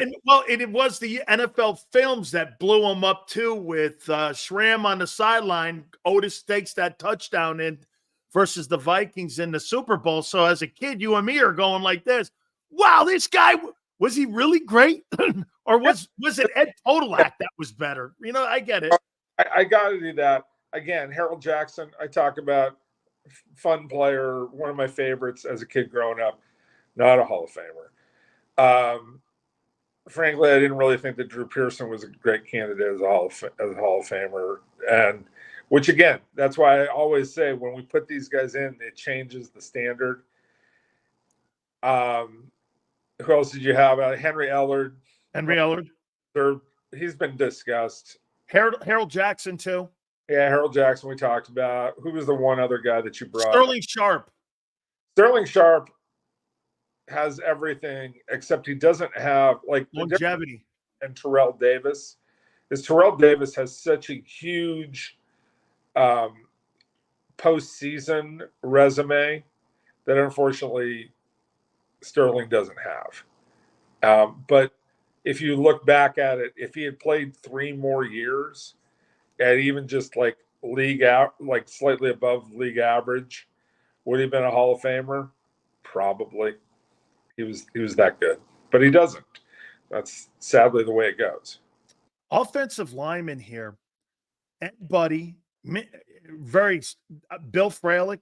Chris Hinton just gets jobbed because of the Elway deal. Jacoby Ken is on that list. Kuchenberg is on that list. Yeah, Al Wistert is also on that list too. I mean, there's some pretty good names on that list there. I'm friends with Chris Hinton, and I like him a lot. People forget he's a 6-time Pro Bowler, man. This guy was a good player, man.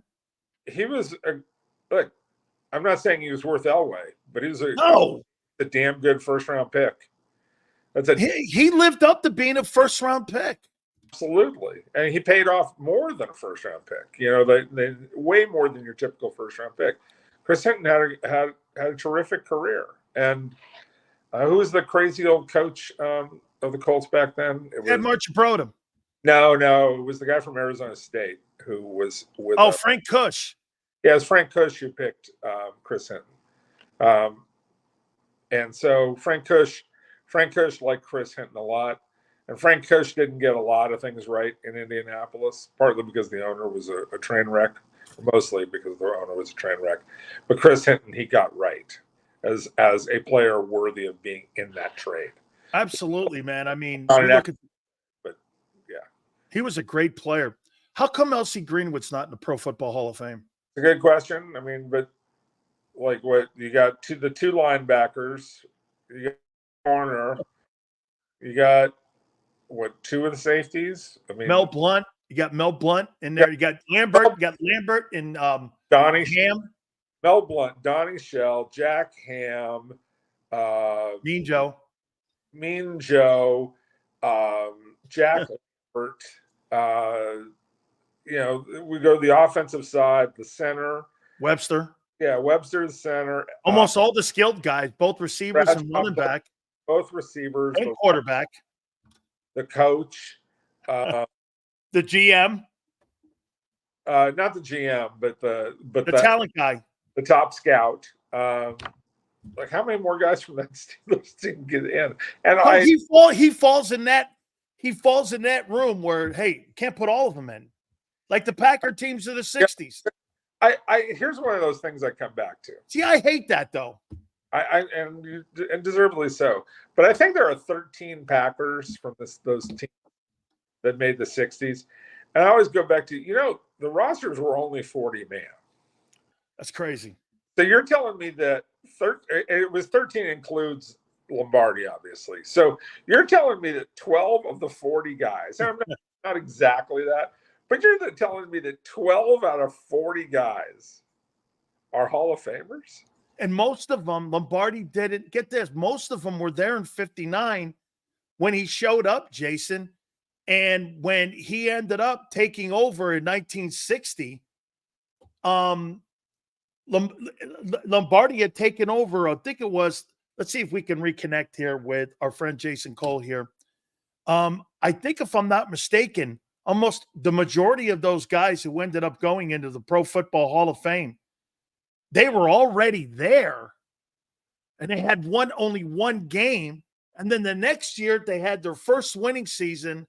Then they would end up playing the Eagles in that championship game back in the day. So, yeah, if I'm not mistaken, Jace, if I'm not mistaken, the majority of those guys were on that one-win team prior to Lombardi even getting there. And yeah, a fair number. I mean, number of them were already there on that crappy team, like Horning and Taylor and the defensive guy were there. And I think Kramer was there already. You had Bart Starr was there already. Yep. The majority of those guys were in the room. Then you turn around and like 9 years later, 5 titles later, first 2 Super Bowls and a head coach going to the Pro Football Hall of Fame. Yeah, again, it's 13 guys on it. Or that's crazy. Yeah, it's 12 players, and I don't want to take anything away, but it's like you take the Denver Broncos, who won back-to-back titles and dominated the league for 3 straight years in the 90s, and it's like you're begging to get 4 or 5 of those guys in. How about the Niner guys in the 80s? Yeah. When you look at that defense, okay, you got Lott and no one else off that 80s team. Well, you do. When Fred Dean Yeah. Dean got in, okay. Oh, and the other journeyman defensive and who they brought in, who was with the Bears for a while, Dent because Dent finished up with the 49ers. Won the title. I'm talking about the guys who like were in 81. Oh, the first Super Bowl when they beat like Cincinnati in the title. The Dan Buns era guys? Yeah, like them guys. That's right. Like that kind of stuff. Yeah, most of those guys were gone. Hacksaw Reynolds and stuff, like people like that they got from the Rams. Hacksaw's not a Hall of Famer. Great. No. Great nickname, but not a Hall of Famer. You know, he was. But if you look at the careers of most of those guys, they didn't belong in the Hall of Fame. But they were terrific, and the team, hung on together. L.C. Greenwood is a slightly different argument because he was there the entire time, and he's such a game changer, and such an out of nowhere player. It's an 11, I think a 10th or 11th round pick. I mean, it's an incredible story, and so like I would like to hear the L.C. Greenwood argument, but like we're gonna have 3 of these guys up here this year. I just keep looking at it going, there's not 3 guys every year that we should be, not in my view. And we're just pushing these guys through. And the other thing is the way that they've changed the format is those 3 guys are now going to be in with whoever the coach candidate is and whoever the contributor. And I assume the contributor is probably going to be Bob Kraft. I assume the coach is going to be one of 3 guys, either Holmgren, Shanahan, or Coughlin. Why not Amy Trask? Not ahead of Bob Kraft. I mean, I love Amy Trask. I'm a great friend of hers, but Bob Kraft has contributed more to the league than Agreed. Like women. Bob Kraft is in a by himself, and then there's a cut to the next. Oh no, you can make the argument he's arguably he's the owner of the greatest dynasty in pro football history. Well, right, and based on just keeping those guys together for 20 years, like that doesn't happen very often. No. Do it, and you deserve a lot of credit for that. And then there's all the work he did for the league on top of that. So I'm a big Bob Kraft guy. Amy Trask deserves to be discussed one day. It'll happen. She's not ahead of Bob Kraft. Let me ask you this: in your opinion, the greatest combination of coach and owner, would it be Shula and Joe Robbie, or would it be Kraft and Belichick? Kraft and Belichick, although they hit each other too. Kraft and Belichick, accomplished more. Shula did win the most games in the history of the league. And he did win, and he was undefeated, and he went back to back, and they won he won numerous AFC championships. And I get the Super Bowls, but Shula went like I know, and I know 6 is more than 2. I get it. 8. Or more than that, because didn't he take that? Didn't they take that Parcells team also? Because he owned a team when Parcells went, to the Super Bowl. And so 9, because Belichick was around. It's Kraft and Belichick and probably Eddie D and Bill Walsh. Are those 5. Yeah. Now, Paul Brown didn't really have an owner who got in the way. So that's different. Landry didn't really, Bum Bright didn't really get in the way. Like Clint Murchison and Bum Bright, there were like a couple guys too that were in that conversation. They're just good old boys who own the team. Yeah. And they got their money at the end, which is great for them. But, they're just good old boys. It's a short list of Eddie DeBartolo, Walsh. You've got Shanahan and Pat. Why am I forgetting? Pat Bowlen. And Pat Bowlen. How about Rooney and Noel? Robbie and Shula, Rooney and Noel. That's pretty great. Because the Rooney family by themselves and the way that they've understood how to be consistent and make the coach an important figure. He may not be the most important person on the playing side, but the coach is revered in Pittsburgh, and it's getting that way in Baltimore. Bisciotti learned well. Like, you got a good coach, leave it alone. Yeah, absolutely. I mean, from the first guy that they rolled in there wins the Super Bowl to what they have now with John Harbaugh. I did want to get to a couple questions if you have time here for. Sure. Dude, your Kirk Cousins is unfreaking believable, man. I mean, the 15th greatest passing effort last night, 509. I mean, when I look at him, who I starting to see now? I'm starting to see Phillip Rivers. I mean, I'm starting to see somebody like that puts up these gargantuan numbers, doesn't have massive, obvious postseason success. But when I look at him, he's better than Bledsoe, and he's right there with Rivers. And I happen to think Rivers is a Hall of Fame quarterback. Where are you with Kirk Cousins? He's not as physically gifted as Bledsoe was. Bledsoe had an arm, but his numbers are insane. I He's understand. right there.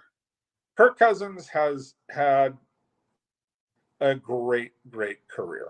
And when you look back on the fact that, him and RG3 in the same draft? Right, he was a 5th rounder, 4th rounder, and RG3 was the 2nd pick. Yeah, like go back and you look at it and you go, who won that battle? So they haven't had a quarterback in Washington since this kid now they got there. Yeah. Before Cousins. I mean, that's how great his impact was in Washington. Yeah, no, let's just also say this. For all the big contracts that he's ever gotten, he played up to the money. Oh, you did. He earned the money. Now, he hasn't won championships. You can say all that. But he held up his end of the bargain contracts, and he did everything he possibly could. And so I salute Kirk Cousins for a great career. But it's like I said on Twitter a couple of weeks ago, because somebody said he's the 3rd fastest next to Marino to get to 40. I saw that. I'm like, well, let's wait a sec. Okay. I respect his career, love what he's done. He doesn't belong in the same sentence as Marino. Well, you notice I didn't bring that name up. I'm not going. I understand why they're together, but they don't belong together. These things are not alike. It's just not. Jace, who are you more surprised with their turnarounds this year? Sam Darnold or Baker Mayfield? Sam Darnold. Baker Mayfield, I could see being a good quarterback based on what he did last year. And I've always had this feeling in my head that Baker Mayfield was going to become a competent to above average starter in the league, especially as some of the other guys aged out. You were going to like, okay, Baker Mayfield kind of rises as others leave. He's still not a great player, but he's become a very competent, strong player who can win games for you. Sam Darnold, I was like, Sam Darnold starting? Because I watched him in practice last year with the 49ers, and it's like, I don't know what you're going to do with that. He can't run that offense the way they want to run it with Brock Purdy. There's just no way. But he's always had, big arm. Like he's had a Drew Bledsoe-like arm. And unfortunately, also some of the same yips that Drew Bledsoe had during his career as well. But he's gotten to a place where the coach who knows him knows how to use him. It's working great. And like you opened the show and you were talking about Jalen Hurts. I still think Jalen Hurts is a good player. He is going the wrong direction. I think that there is something there that can be fixed. I think this is part of the problem of there's too many voices in his ear.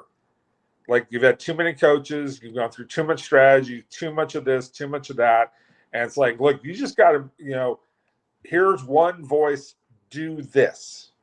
Even if it doesn't work all the time, make it consistent.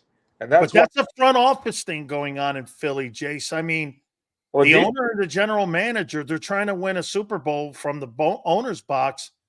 And, this would be his 5th coordinator in 4 years that he's had. There's no chance. Look at all the great coaches that have had quarterbacks that have gone on to win Super Bowls. They've all had longevity with their player. I mean, you mentioned Walsh and Montana. Look at Reed going on with Mahomes. Even Brady up there with McDaniels. I mean, and Belichick. They've had one voice. I mean, Shula and Marino, you had great success, but you had Shula and Greasy. You had all these guys had all these long time relationships with one another. And Jalen Hurts has got a revolving door every year. He's never going to be a consistent player because the front office is not consistent. Absolutely. Like you need to lay out a plan. And granted, you're going to lose offensive coordinators if you're really, really good. But you have to have a system in place, and you have to train the next guy to be ready to run that system. So your offensive coordinators there, you got to make sure that you pick a good quarterback coach or some other lower level assistant who's ready to take over for that, right? Like you got to be conscientious about that to make sure that the system remains the same and that you're not constantly bringing in guys from the outside with all these new ideas. You're going to kill me on this suggestion that I had a couple days ago. There's no way you're going to agree with me, but I said this. I said, you want to really fix Jalen Hurts? You bring a coach that's a no-shit guy who's going to hire a coordinator on the other side of the football. He's going to take care of that end, who's a savant on offense. He is a frontline head coach that you're going to get on a discount. And I would bring in and hire John Gruden and make him the head football coach. You gave a pass to Michael Vick. Yeah. Was one of the most reviled human beings in American history in sports. You gave him a second shot. John Gruden comes in. There's a lot of people, including African-American players like Warren Sapp, Derek Brooks, who vouch for the guy as being. I've always said this about Gruden. I don't think Gruden's a racist. I do think he's a jackass. Completely true on all ends. Right. I go back with my emails between him and Bruce Allen. By the way, I'll forward you some of them. Yeah. You just the conversations are so dumb. You're like, oh, they're just rockhead. I mean, they're just right. They're just oblivious to reality of like, guy, don't put anything like that down where you can. Hey, I'm Italian. I know better. Don't put anything where anybody could have a paper trail on you. Let's just say that. We'll leave it there, Jace. Put it alone. Just leave it be. But no, he's a kind of like John Gruden.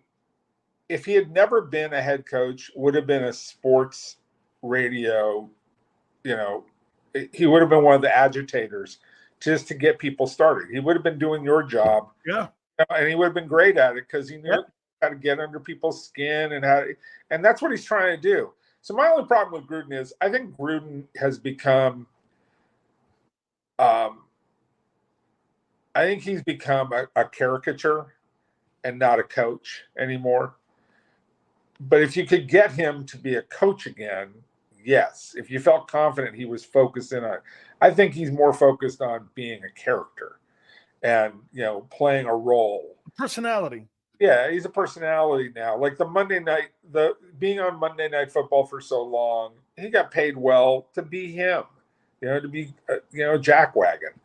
And, he wants to, get under people's skin. And it's like, that's fun and all, but, be a coach. I would rather, if I was them, I would pay a lot more money and go get a guy like Belichick if Belichick were willing to take the job. 71, though. 71 next year. Hey, I got to win with this team right now. No, I get it, but here, let me ask you one last thing about Gruden. If John Gruden didn't have those emails, you think he'd be making as much money right now, $22 million, as Sean Payton?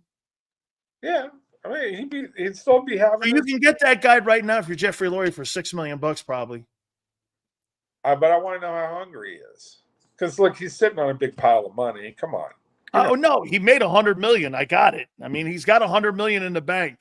$100 million before he got to the Raiders. I get it. I get it. He was in the Monday Night Booth, and he was the highest paid ESPN employee for a decade. Yeah. Okay. And he made $10 million. He made $12 million a year back before there were digits like that for commentators doing the football broadcast. So he was the highest paid. He made $100 million with ESPN. You're right. The only thing the guy does is he drinks Coronas and chicken wings. I mean, it's not like he's spending. Nothing wrong with that. No, there's nothing wrong with it. But like it's cheap. Like yeah, like he ain't spending. Hooters and Coronas. Hey, John, you're cheap. Day at Hooters eating wings and beer. Like, yeah, that's all you do. Right? Yes. Yes, Jason. Yes. Right? Hey, that's all there is to do. And you sit around with John Daly. And honest to God, you go to Ed Drosky, who owns the Hooters. And talk about guys who really don't understand what's going on in the real world. Gruden and John Daly. Oh, I've had lunch with both. So just so you know, I kind of fit in.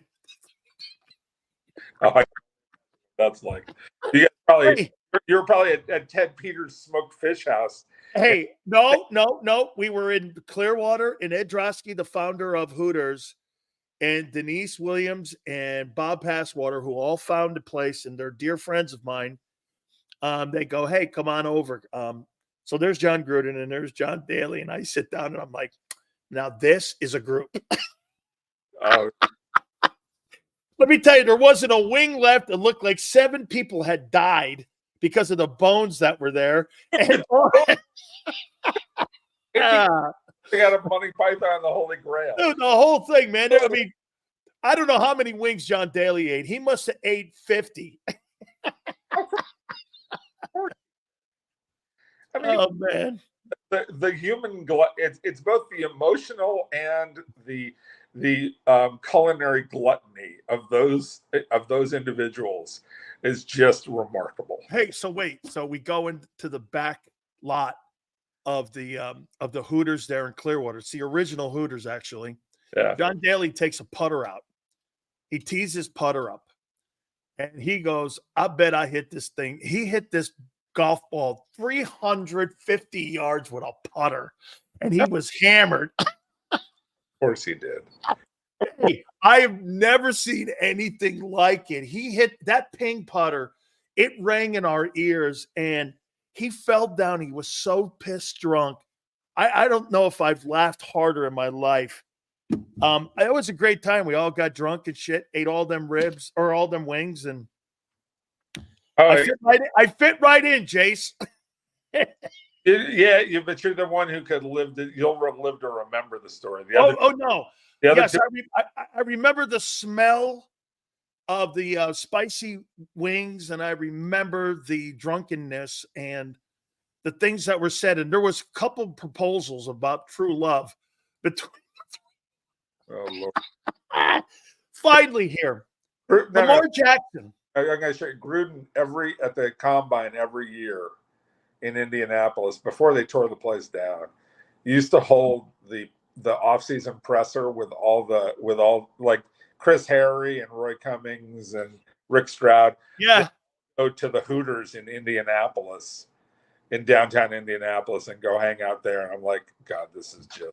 Ira Kaufman too, man. He was. Yeah, that quartet. That was. Yeah. That whole crew was crazy. Hey, finally here.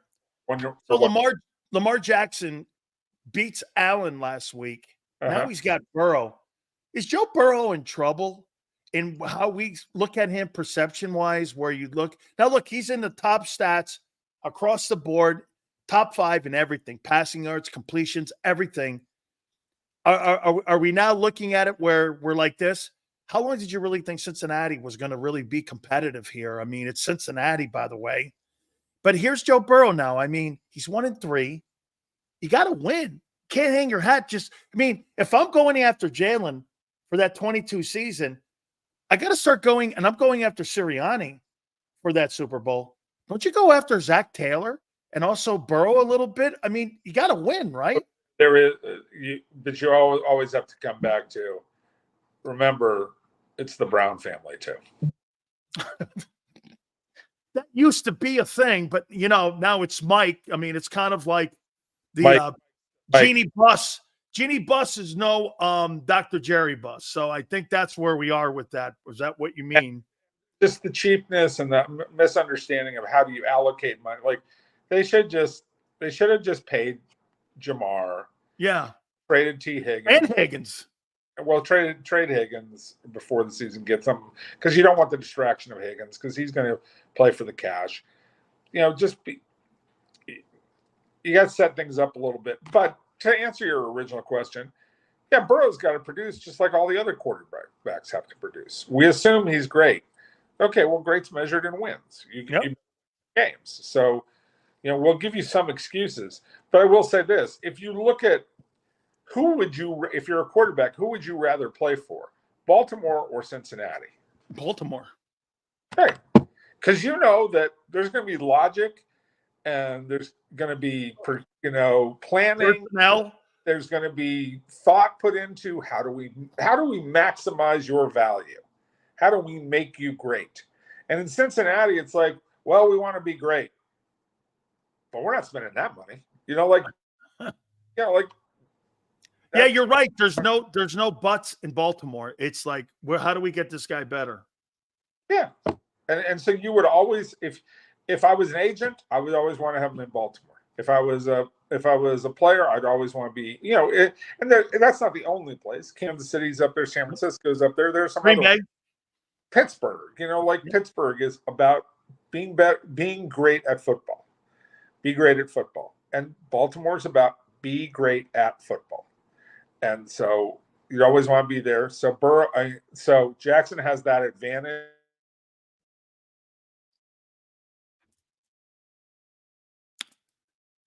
I think we have lost our friend Jason Cole here. I believe we lost Jason Cole here. Let's see if we can end up bringing him back here just to say goodbye here, because we're going to catch up here with the legendary Philly Godfather here in a second. If we can't bring him back here in a second, Xander, we will say goodbye to our friend. It was great. Hey, by the way, really awesome stuff here. Okay. Hey, let's take a break. Philly Godfather on the other side. Hit the like button. Keep it here, National Football Show. If you missed any of today's show on the JAKIB Media channel, listen to the podcast on your way home. Available on YouTube, Apple, and Spotify. Blocked well and tries to cut through the middle. Oh! Your gut says Miami is going to win, and you should take the over. Your gut also said your NFT selfies would only go up in value. They didn't. But your head is on Sports Grid and knows the QB is in concussion protocol. The backup has a 45 QBR against the zone coverage. The New York D has the most sacks in the league. So yeah, trust your head. It's smarter to be on Sports Grid.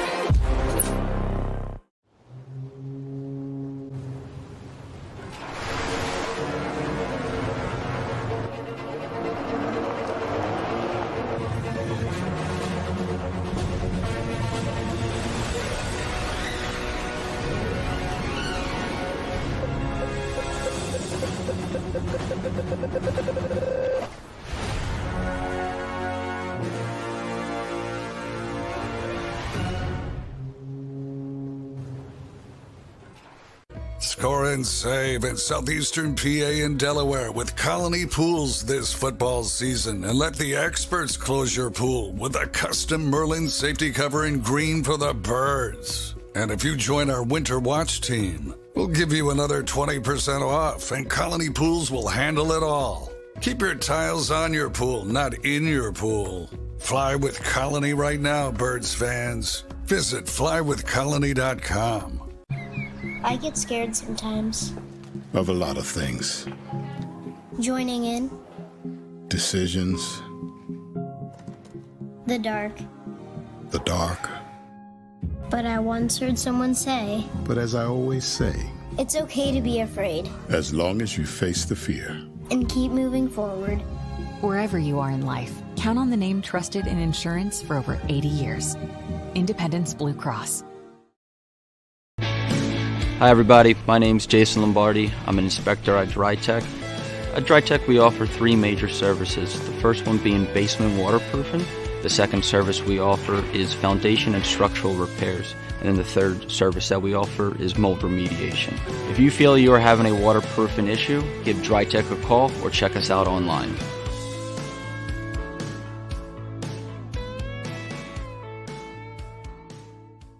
Heading down the shore. Have a ball once more. Here, imaginations run wild and time stands still. Because here, you can find the best of the Jersey Shore, all on one 5-mile island. So leave the old you behind and get lost in the woods. Wild, wild, wildwood. Plan your stay in the Wildwoods today. EAGLES, Eagles.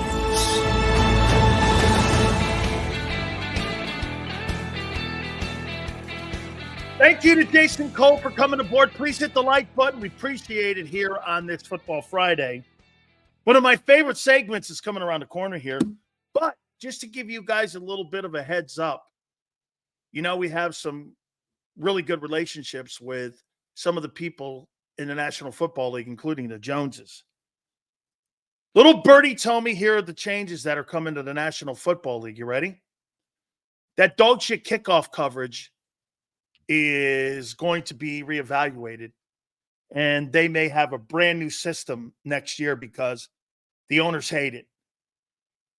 It's not had any impact on the game whatsoever. Nobody likes it. The medical people like it, but at the end of the day, it's not excitement for the league. It's the most boring play I've ever seen in pro football. And they're not going to have that kickoff. Before I get Philly Godfather in, there's going to be at least 16 to 20 international games that are going to be played in the National Football League over the next 3 years. The 18-game schedule with an additional bye is going to be coming up. This will be probably negotiated this coming offseason.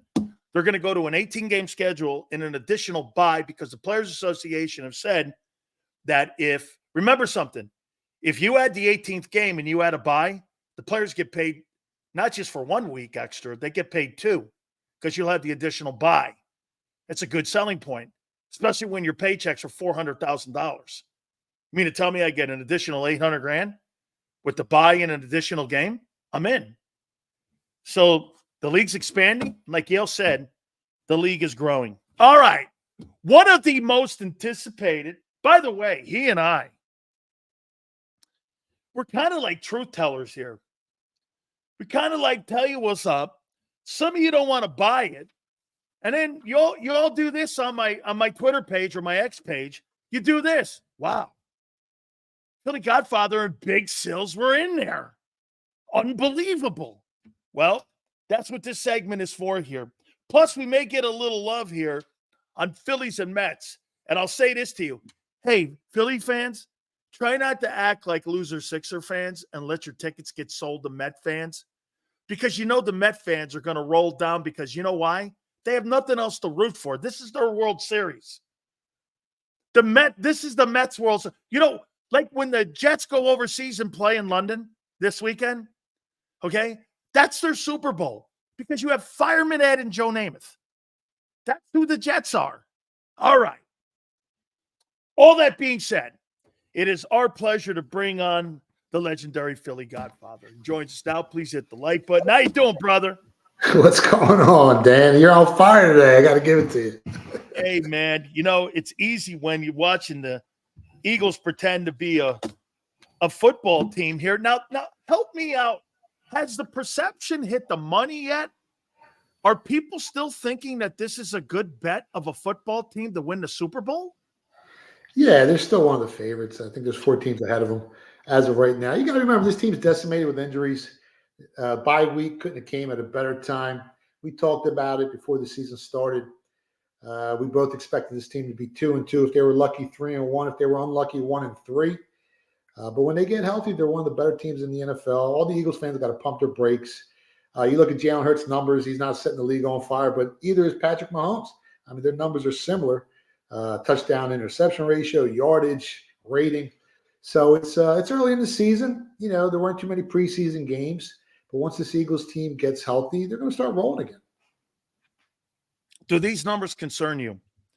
In the last 2 years, most combined sacks, interceptions, and fumbles. Bryce Young won 92.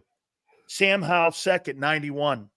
Jalen Hurts third at 82. And in the last 22 games, he's got 27 turnovers, and he's 13-9.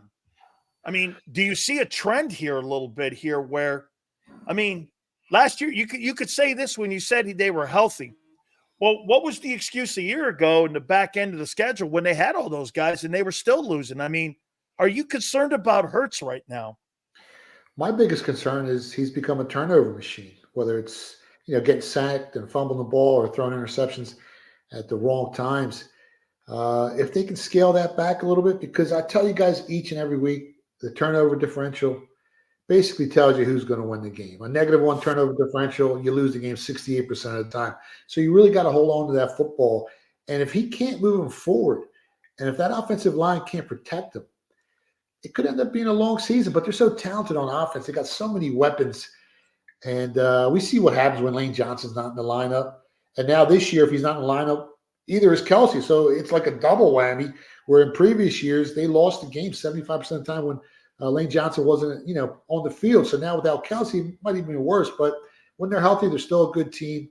They're one of the better teams in the NFC East. They're still favored to win the NFC East, even though the Cowboys now are plus 240 and the Commanders are at plus 240. And that kid's lighting up the entire league. It seems like Jaden Daniels breaking all kinds of rookie records. So watch out for that Commanders team. What about watch out for that Atlanta team? I mean, last night, Cousins goes for 509, 15th greatest performance in the history of the National Football League. And that was against the defense that shut down Jalen Hurts completely. And it's not like Drake London is Devontae Smith or A.J. Brown. We're not talking about superstar players here. I mean, what do you make of Atlanta? Are you a buyer that they're a player? I don't know about a Super Bowl or NFC Championship team. But, boy, I'll tell you what, kid Bijan Robinson looks outstanding. They've got some players on that team. Their defense doesn't look bad. Their O-line looks decent. How do you look at Atlanta? Well, right now you can grab 30-1 on them if you think they're going to win the Super Bowl. They're definitely a playoff team. They had one of the better defenses in the league last year, top 7 in opponent yards per play. They're probably top 5 this year. They added Cousins. He's still not as mobile as they want him to be. But they're a very dangerous team. They got weapons on offense. And like I said, their defense is one of the better ones in the NFL. They're going to be there. And if the ball bounces their way, if they get some breaks, and if some of the teams get a little banged up heading into the postseason, you got to watch out for that team. Let's get to the games, both pro and college here. Let's go pro first here. The London game that I mentioned. You got a pretty good-looking Minnesota team, man. They're in London. And now you got this Jets team with Aaron Rodgers rolling in. They come off a really poor performance against Denver. And, boy, I'll tell you what, don't drop this game now, because then you're looking at a Minnesota team that's 5-0 playing great ball. You got great coaches. Sam Darnold looks like an MVP candidate. How do you see this game playing out? Yeah, he's actually down to 8-1 to win the MVP. So wow. Those odds have dropped big time. Who would have thought he'd be an 8-1? Who would have thought he would have been a starter after them drafting J.J. McCarthy out of Michigan? He wasn't even pegged to be a starter. Now he's an MVP candidate, a strong one. It's crazy. But, things happen over there in London. The Vikings right now right around 2.5 and 40.5. I know the last 4 games in London have stayed under that total. But like you said, the Vikings, best record in the NFL, best point differential in the league. Like we said, Darnold's down to 8-1 to win the MVP. The defense has given up the third least amount of points in the entire league behind the Chargers and the Steelers. Odds makers this week, they're telling us that the Vikings are only 2.5, 3 points better than the Jets, who just lost to the Broncos, the 7.5-point favorites. That line's a little fishy to me. Huh. I think the line should be a little higher. You look at the Jets, only 2 victories this year. They beat the 2 worst teams in the NFL, the Titans and the Patriots, and now they're I mean, the Vikings are just laying 2.5. My intuition here tells me that maybe Aaron Rodgers is probably the right side here, betting the Jets here, plus the 2.5. If you can get +3 for the game, that's the number you want. And I kind of like the Jets here, +3, and I like the Jets in the first half, plus 0.5 point. I think the Vikings finally come down to earth here. Maybe they might eat too much fish and chips over there. But I kind of like the Jets here. This number just doesn't make sense to me. They should be a bigger favorite. Yeah, do me a favor when you're over in London, don't eat the cold dick because it's a pastry. They got a pastry over there. It's called cold dick, and I thought it was called spotted dick. Isn't that pudding? Spotted dick. That's right. It's cold. Served cold. It's called spotted dick. That's right. Don't eat the spotted dick. That's it. Be careful, guys. Hey, I forgot. You're right. Thanks for correcting me. I forgot my cuisines over in England. Fish and chips and spotted dick. I forgot about that. Here we go. All right. So this is going to test all of your knowledge here and all of your setting the line. Carolina, Chicago. Are you having any interest in this thing whatsoever?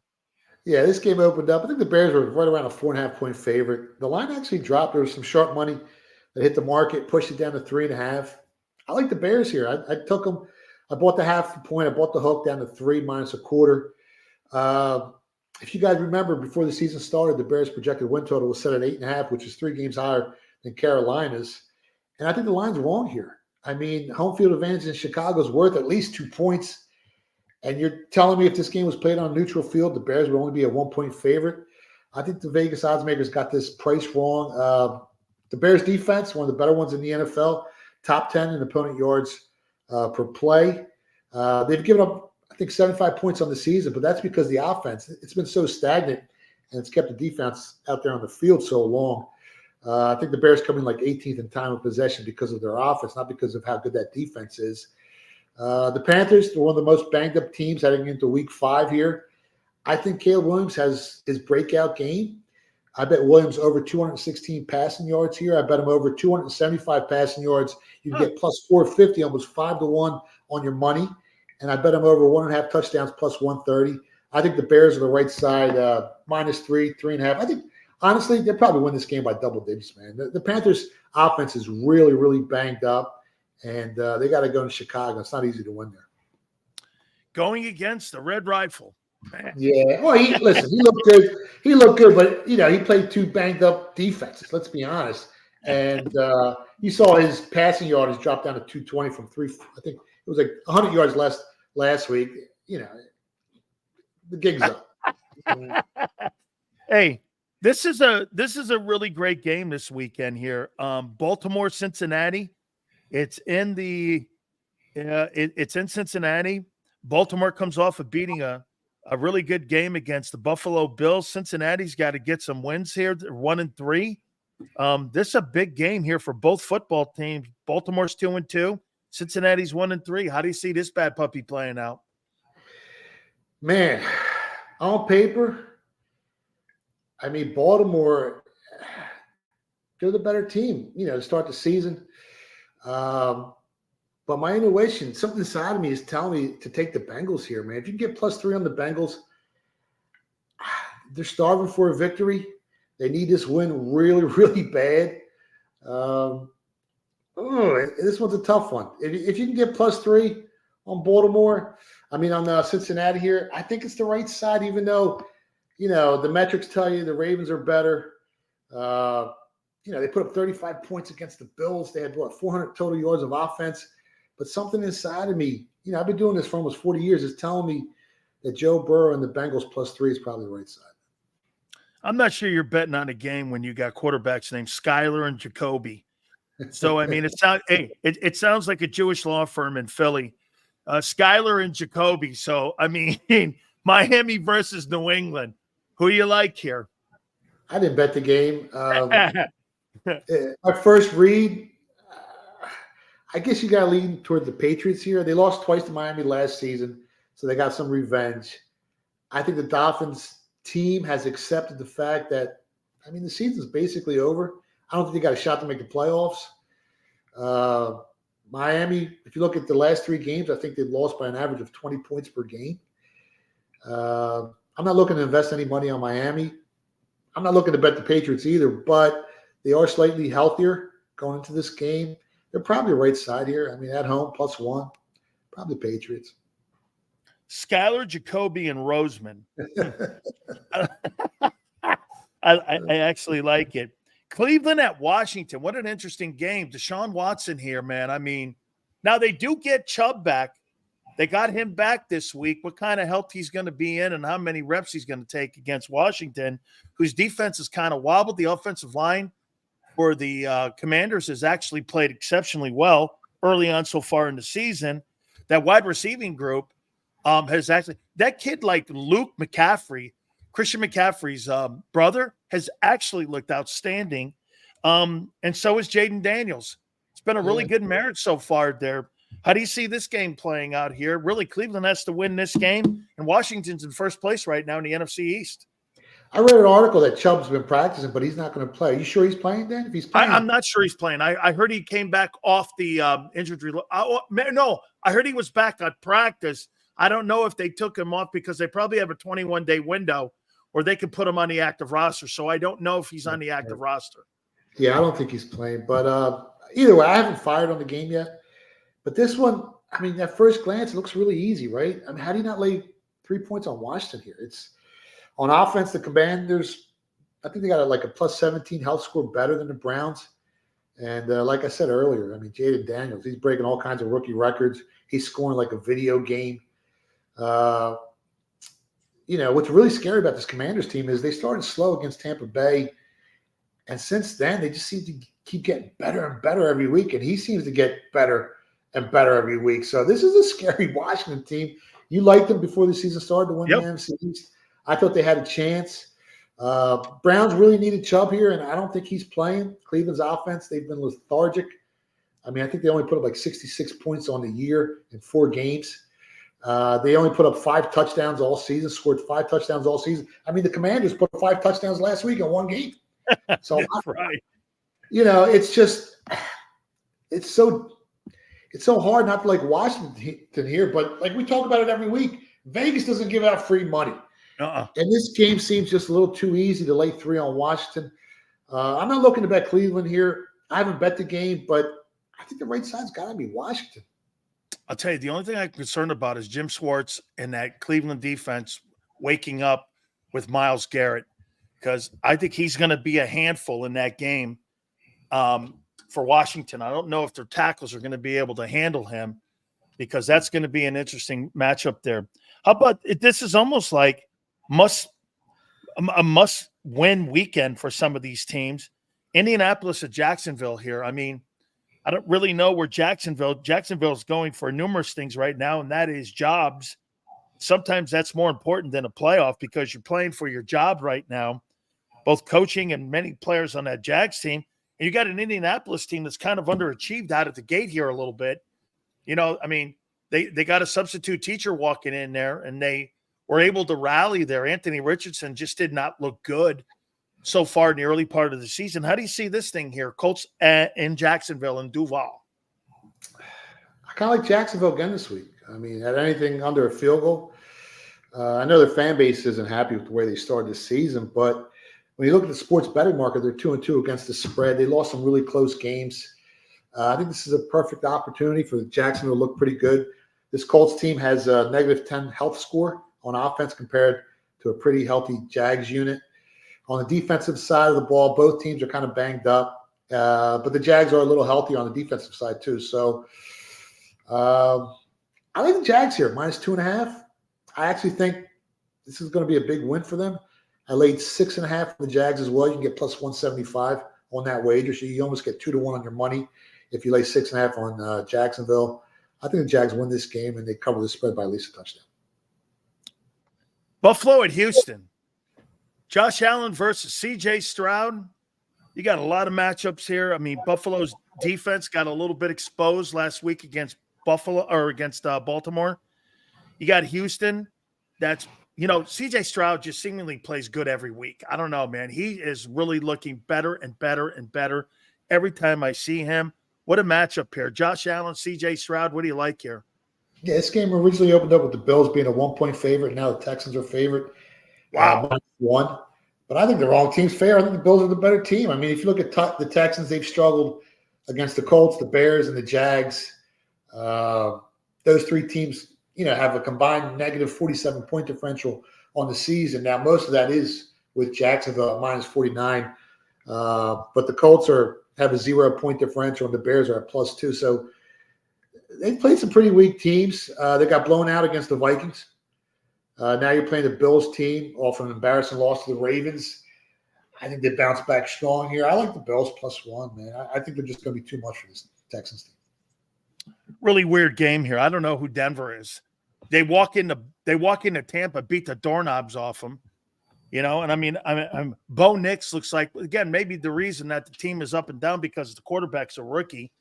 And then you have the Raiders. I mean, you got the whole thing going on with Devontae Adams. He wants out. You got the greatness of Gardner Minshew. I mean, is this a game even worth looking at here? Are there any kind of props, or is this a game that you'd be looking at? I mean, we mentioned it last week. This Broncos defense is for real. I mean, Sean Payton's team is number 1 in the NFL in opponent yards per play metric, which is huge. That's one of the stats I look at each and every week. While the Raiders defense is in the basement of the league in that stat, the Broncos are the much healthier team on offense and defense heading into Sunday. Denver's kind of like on a nice little roll here, right? They got 2 solid wins versus the Buccaneers and the Jets as 7-point underdogs, so they've outperformed the market 2 weeks in a row. And honestly, if the Broncos don't turn the ball over, 3 times for Seattle and twice against Pittsburgh, this team could be 3-1 or 4-0. Yeah, that's how close it is. Again, the turnover difference, you got to win them. This game's basically going to come down to who can hold on to the ball. Both these teams are ranked in the basement of the NFL in the turnover margin department. So if the Broncos can hold on to the football with that type of defense, they're going to cover the 2.5-point spread here, man. I like the Broncos here. Arizona, who I think is getting better.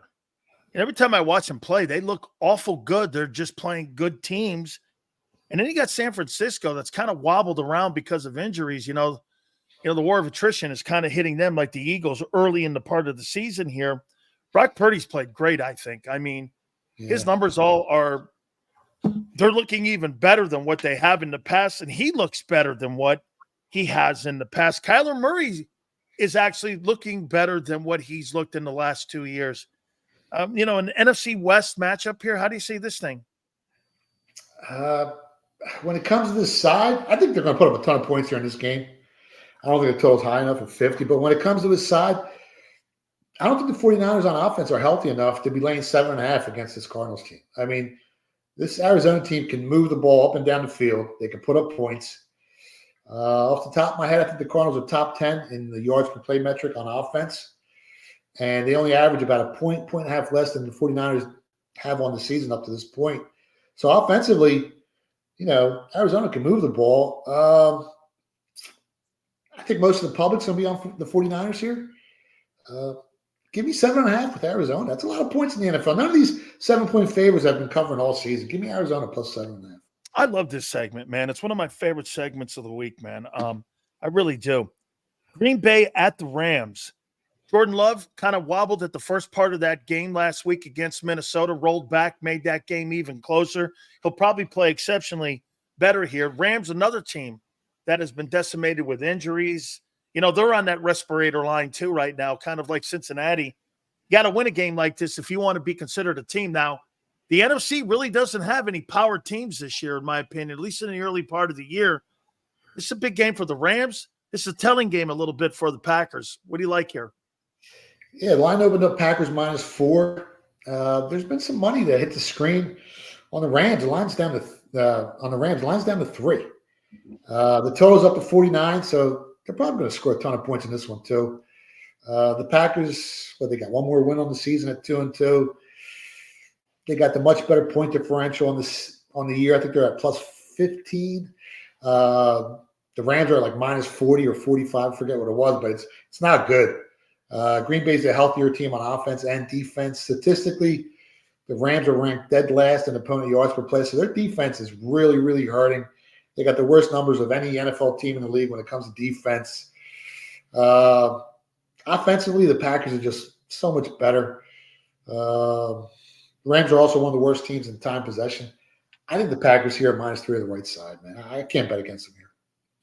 The shit show Giants versus a reclamation project in the Seattle. Dude, I'll tell you what, ever since Geno Smith has been in Seattle, he's been great.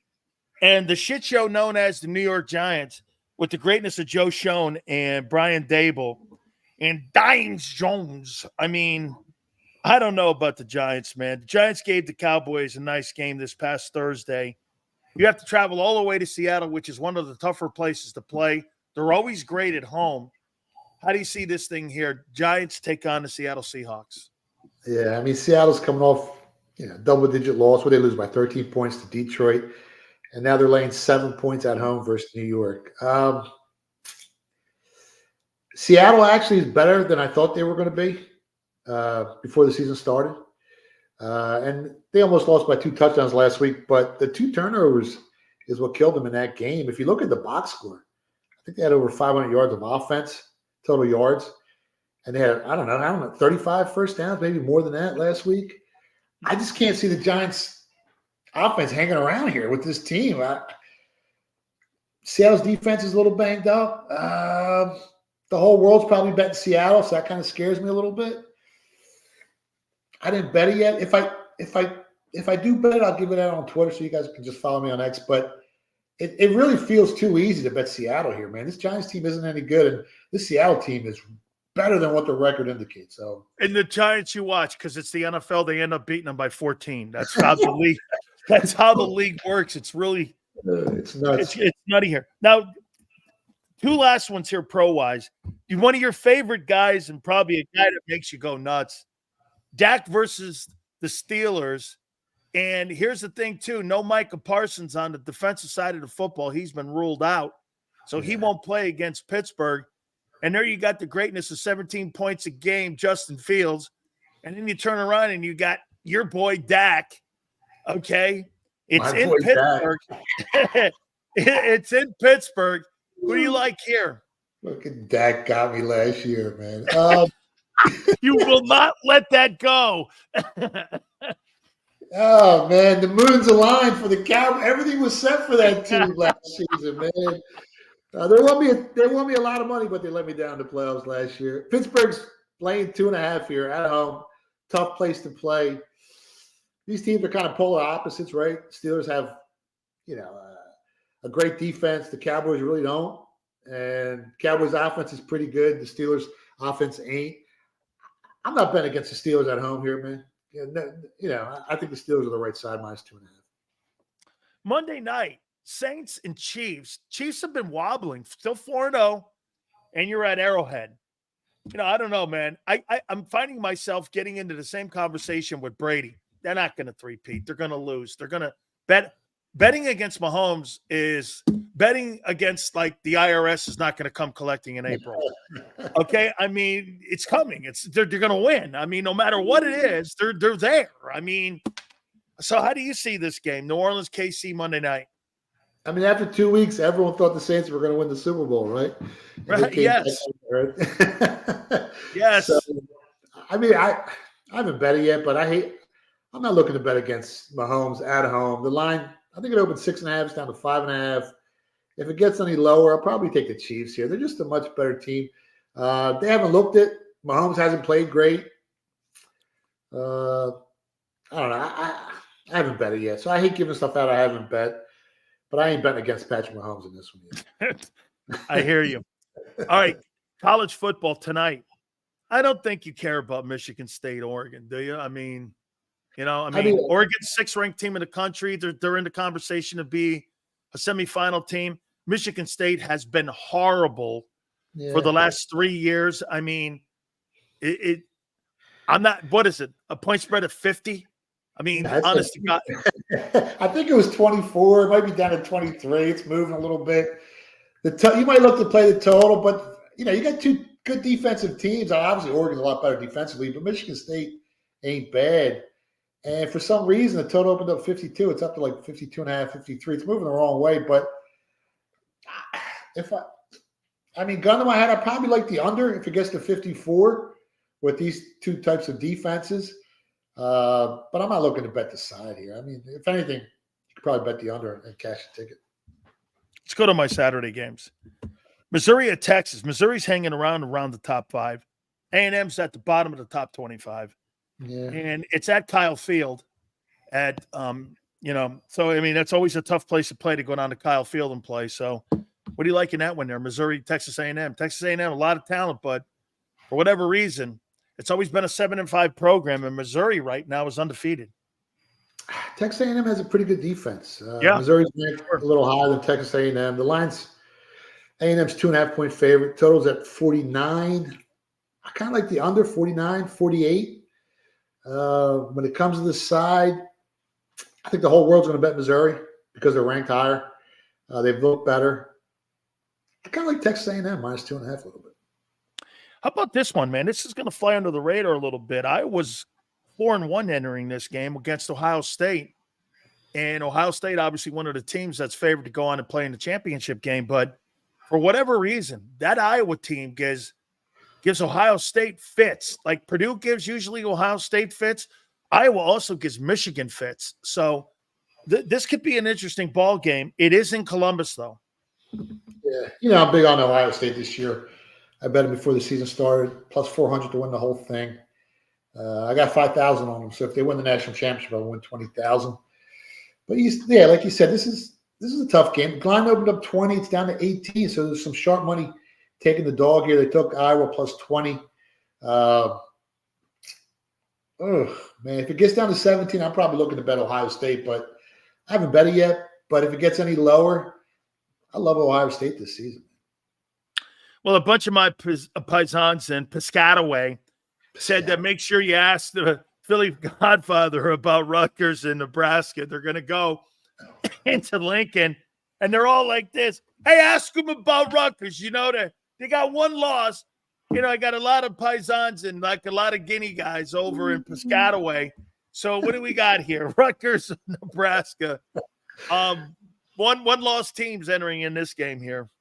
I had them last week, actually. We had Rutgers last week, and I don't know how we won that game. I mean, we were lucky to escape that and cover that 1-point spread. I didn't bet the game. I don't even know what the price is on the game here. I would say Nebraska's probably like a touchdown favorite. The total is probably around 40 off the top of my head if I had to just put a number on the game. Nebraska's pretty good, man. I don't know if Rutgers can hang around, to be honest. I kind of like if you can lay 6.5 on Nebraska, if that is what the number is, it's probably a touchdown. But if you can lay 6.5 on Nebraska, it's probably right side. Godfather, I took a recruiting trip there once, and I got off the airplane, and first thing I said was, I thought I was in Russia. I was like, how come every house looks the same, and why all the snow? I mean, there's so much snow. And then when I showed up at the stadium, which is a really cool thing people don't know, back in the day, they used to have these chicken cages that circled the stadium, and it still does. It circles the stadium. And when the football wasn't played, they would put the chickens inside the stadium right there, right at Memorial Stadium. They would have it in there. And so it was like their house jumpers. That place is cold as the North Pole, dude. I mean it. I've never seen anything like it. And supposedly it's supposed to be cold. And those guineas from Piscataway are going to be awful cold when they show up there in Lincoln here. Two last ones here for you. Michigan has to travel across the country, take on Washington. It's kind of wobbled a little bit since the program was in the semifinals last year. You got a Michigan team that's kind of battling here, man. I mean, they've won some big games. They've been in big games. Michigan, Washington, what do you think here? I think Michigan's defense is strong. I think they can win that game. Yeah. It's probably, I think the line's 1. I might be off, might be 1.5 Washington. That's a short line for a team playing at home. Now the travel could bother Michigan a little bit, but Michigan's a hungry team. They're gritty, one of the better defensive teams in the country. I guess Michigan and under. If you can grab plus 1.5 on Michigan and go under like 41 or 42, I think Michigan wins the game. And now the University of Miami travels to the Brainiacs and the pot smokers in Berkeley. And they play Cal, the home of the Unabomber, by the way. Just so we're keeping score here. Miami goes and plays their first game at Cal. I think it's their first game at Cal. And this is their first ACC game for Cal, actually. And it's a night game. 7:30 Eastern. Miami travels. Miami got away with one last week against Virginia Tech. Me and you were both holding our breath last week when that guy caught that ball out of bounds. Thank God. Virginia Tech wins that ball game. And we're talking about a different conversation here about the Hurricanes. What do you make of this baby here? Cal's not bad, actually, too. Yeah, Cal's defense is really good, right? They got a good pressure rate. Yeah. After the quarterback. Line opened up 13, I think it was, or 12.5. Yep. Some sharp money took Cal. I mean, you got some travel. You got a team that can run the ball. You got a good defensive team in Cal.